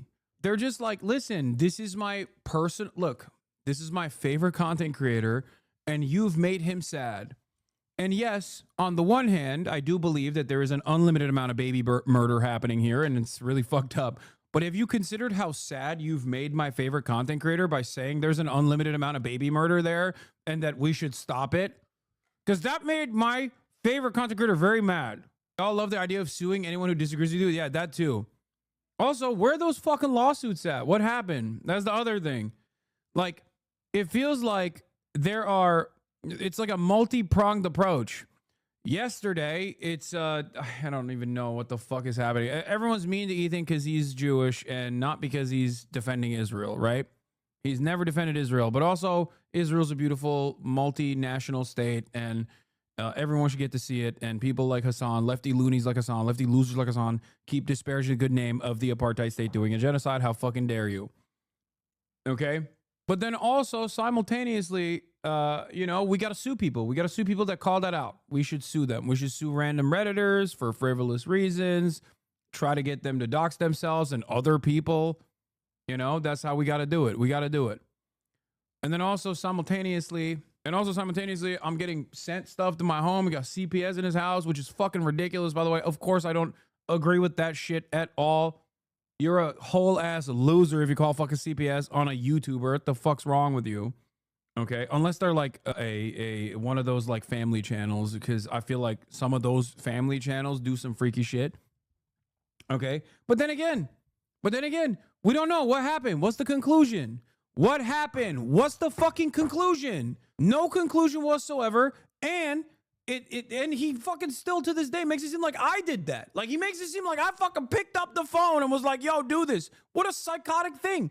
What an insane thing. And then he got fucking skulls sent to his house or some shit. It's like, I have to find out about this a week after the fact because half of my fucking replies are like, dude, why did you call CPS on Ethan and send skulls to his house? Why did you kill a Jewish child and send his skull to Ethan's house? I'm like, what do you mean? What are you fucking talking about? How the fuck did I do this? And then we moved on. We moved on from that to fucking swastika sword. You have a swastika sword. You're a real anti-Semite. Also, Sam Hyde, he might be kind of an anti-Semite, but he's really funny and was very informative in the beginning phases of my career, and also he really destroyed Ian Idub, so maybe he's not that bad. Who knows? Asmongold, obviously, maybe not as trumped up as you would think he is. I mean, I'm a liberal still, by the way. I'm a progressive still. I hate Hassan because he voted for Jill Stein. Again, never did. Never did. Not only did I never vote for Jill Stein, I actively told Jill Stein, I actively told people over and over and over again, you didn't cover the Giardia clip, not your fault. What is the Giardia clip? I don't know what the fuck that is.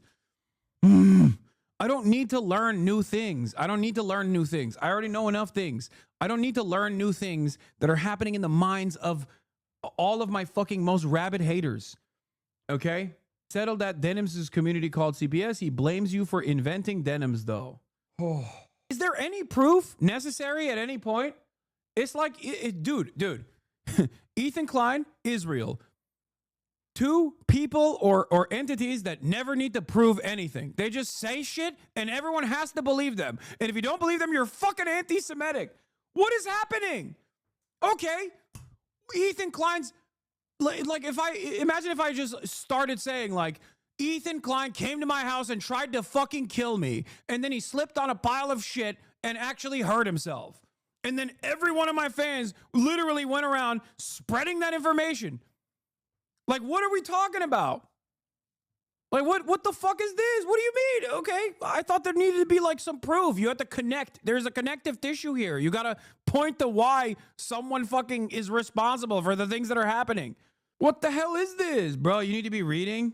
You need to do brain push-ups for tomorrow. I feel like this is the opposite of a brain push-up. I feel like I'm fucking slamming my head into a wall. The more new things you bring up that Ethan has been saying. Stop conceding that CPS was called on him by the internet. I don't know who fucking called it. I don't even know if CPS went to his house. I don't know anything. Why would I know? I don't fucking spend every waking moment trying to figure out what the fuck's going on with this dude's life. It's so crazy that like it's so crazy. Like this is, what is this? They hired a Ukrainian stalker to stalk you. See, this is the type of information that I'm better off not knowing, okay? I don't want to know that. I don't want to know that. I don't want that to exist in my mind. So don't even bring that up to me, okay? He has repeated this pattern of villainizing and rallying an angry mob. His following is so conditioned for this behavior. This time it just happens to be about a genocide and they're not politically inclined enough to investigate that or separate it from drama as usual. Yeah, I do think that that is what's going on a little bit because like the statements that are coming my way are so far removed from like my actual positions that half the time when people are talking about supposedly me, I'm thinking that they're yelling at someone else. Like it literally feels like when I tweet some shit and I see like 11 replies underneath immediately because the fucking notifications are on by blue checkmark accounts. And the shit that they're talking about, I'm like, who is this Hassan guy you are speaking of?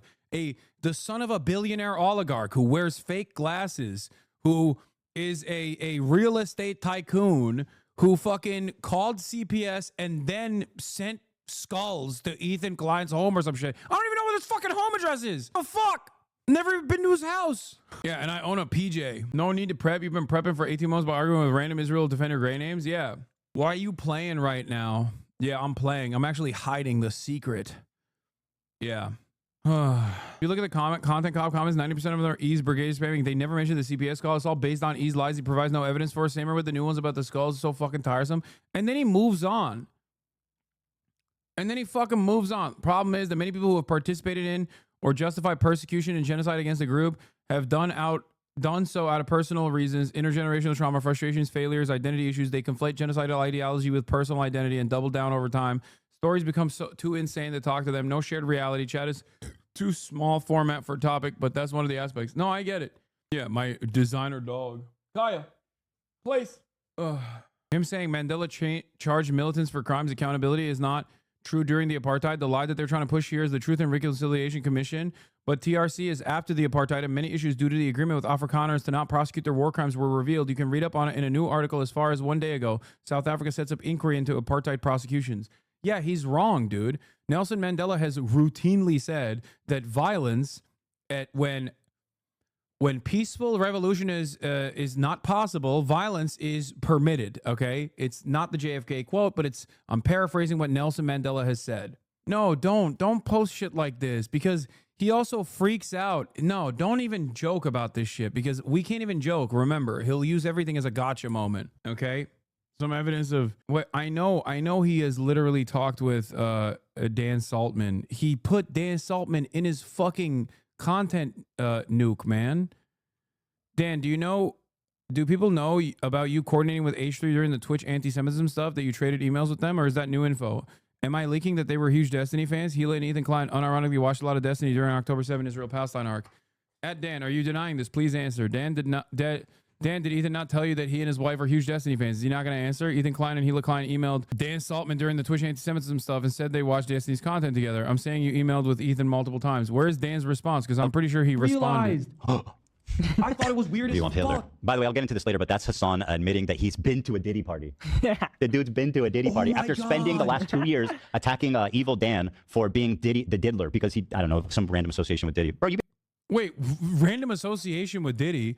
His random association with Diddy was in 2011, Saltman's company Tiny Chat received high-profile funding from Diddy, something the company was quite proud of. Diddy used the platform to hit on young women, as evidenced in this video that is still up on Tiny Chat's YouTube page. Tiny Chat since then has been investigated by the FBI for facilitating sex trafficking of minors. Okay? The FBI found that sex traffickers of minors were using Tiny Chat to facilitate sex trafficking of minors. So the idea that his connection to Diddy is just some association, some loose association, is fucking ridiculous. The app, which Dan later sold, is infamous for being a favorite organizing space of neo-Nazis and the alt-right, including Atomwaffen. Would love to know more about Dan's relationship with Diddy. My signal is in my profile. Is Ethan doing this all for cynical views? I'm not familiar with him. Should see if he can name the designer breed that Kaya is. Should be easy for a dog breed that costs over 20K. Yeah, this was pretty funny. Yeah. They hyperlinked Destiny's Wikipedia. Like, Destiny's stalker ass community has their own fucking Wikipedia. And I noticed that while I was reading the Free Press article. Is it normal for articles to cite Destiny Wiki as a primary source? Someone currently accused of multiple sex crimes by multiple women. These people are so shameless, though. It doesn't even matter. Diddypedia. He's so transparent. As long as they hate us on, they can do whatever they want and even doubt the Holocaust fucking happened. I mean, literally, that is a thing that he is. What is this? This is literally from a testimony during a trial where he was trying to avoid the death penalty. Nassif Yunus of Aberdeen, Scotland. Wait, what is this? In the same testimony, he literally talks about how they were forming trained militant groups and preparing for open rebellion. Just so we're clear, the violence that Nelson Mandela took part in was targeting infrastructure. Killing was explicitly avoided when it did happen, mostly due to poor training and rogue elements. The deaths were few and far between. He also supported Israel's right to exist, by the way. Whoops. So here's something that's really interesting about this take. Why do these people keep saying that I don't think that October 7 was horrifying? It was, okay? I'm more interested in examining how that kind of violence in retaliation to untold amounts of violence that are far more consequential and far more apparent and for far longer of a period of time, that sort of violent retaliation happens, okay? I don't think that it was cool and okay and awesome. Like, the terrorism designation is intentionally vague and is a political tool, okay? That's why if you look at like a place like South Africa, for example, they have open placards about Hezbollah and Hamas, right? Like things that are literally illegal to say and do in a place like the UK, for example. They have fucking banners out in the streets. You know what I mean? They don't give a shit. Terrorism in and of itself is a intentionally vague definition. But if we are to point to a definition that I think is appropriate, okay? If we're going to define a term for terrorism, all right?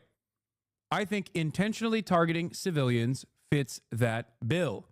whether it is a state actor or a non-state actor. Okay? That's it. And under that narrow definition that I think most people would agree to, this in and of itself means that America is the arch terrorist, Israel is a massive terrorist. But yes, October 7 would be declared an act of terror by that definition. This does not change the dynamic of apartheid and genocide. Okay?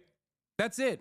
Even then, like the actions of IRA, the actions of the IRA, or the actions of the ANC's militant wing, or the actions of the FLN could be considered acts of terror individually in and of itself. But the reason why most of those actions are not prosecuted once amends are made is because people understand the far greater evil is usually the systematic, the maintenance of a violent system. The apartheid in South Africa, that is a ruthless and violent system. That is the far greater problem here. Just like the Viet Minh, the North Vietnamese Liberation Front and its activities in South Vietnam could be considered terrorism. Now, what a lot of people don't understand, however, is that the far greater terrorist in that situation is the American government. Why the fuck are they there? Why are they there? Nat Turner's rebellion, the Great Reverend John Brown. These are all acts of terror, acts of horrifying violence that they've contributed to. And yet, we don't look back at those incidents as the real evil. We look back at the system of chattel slavery as the real evil. What would you say to Ethan that said that the ANC punished those that killed citizens? First and foremost, that's literally what I say. I believe in a Truth and Reconciliation Committee that will appropriately look at every single person that has intentionally killed a civilian and punish them with the necessary punishment that they deserve for doing that. That happens after the apartheid, by the way. That doesn't happen right now. You can't do that right now. There's no way to prosecute this.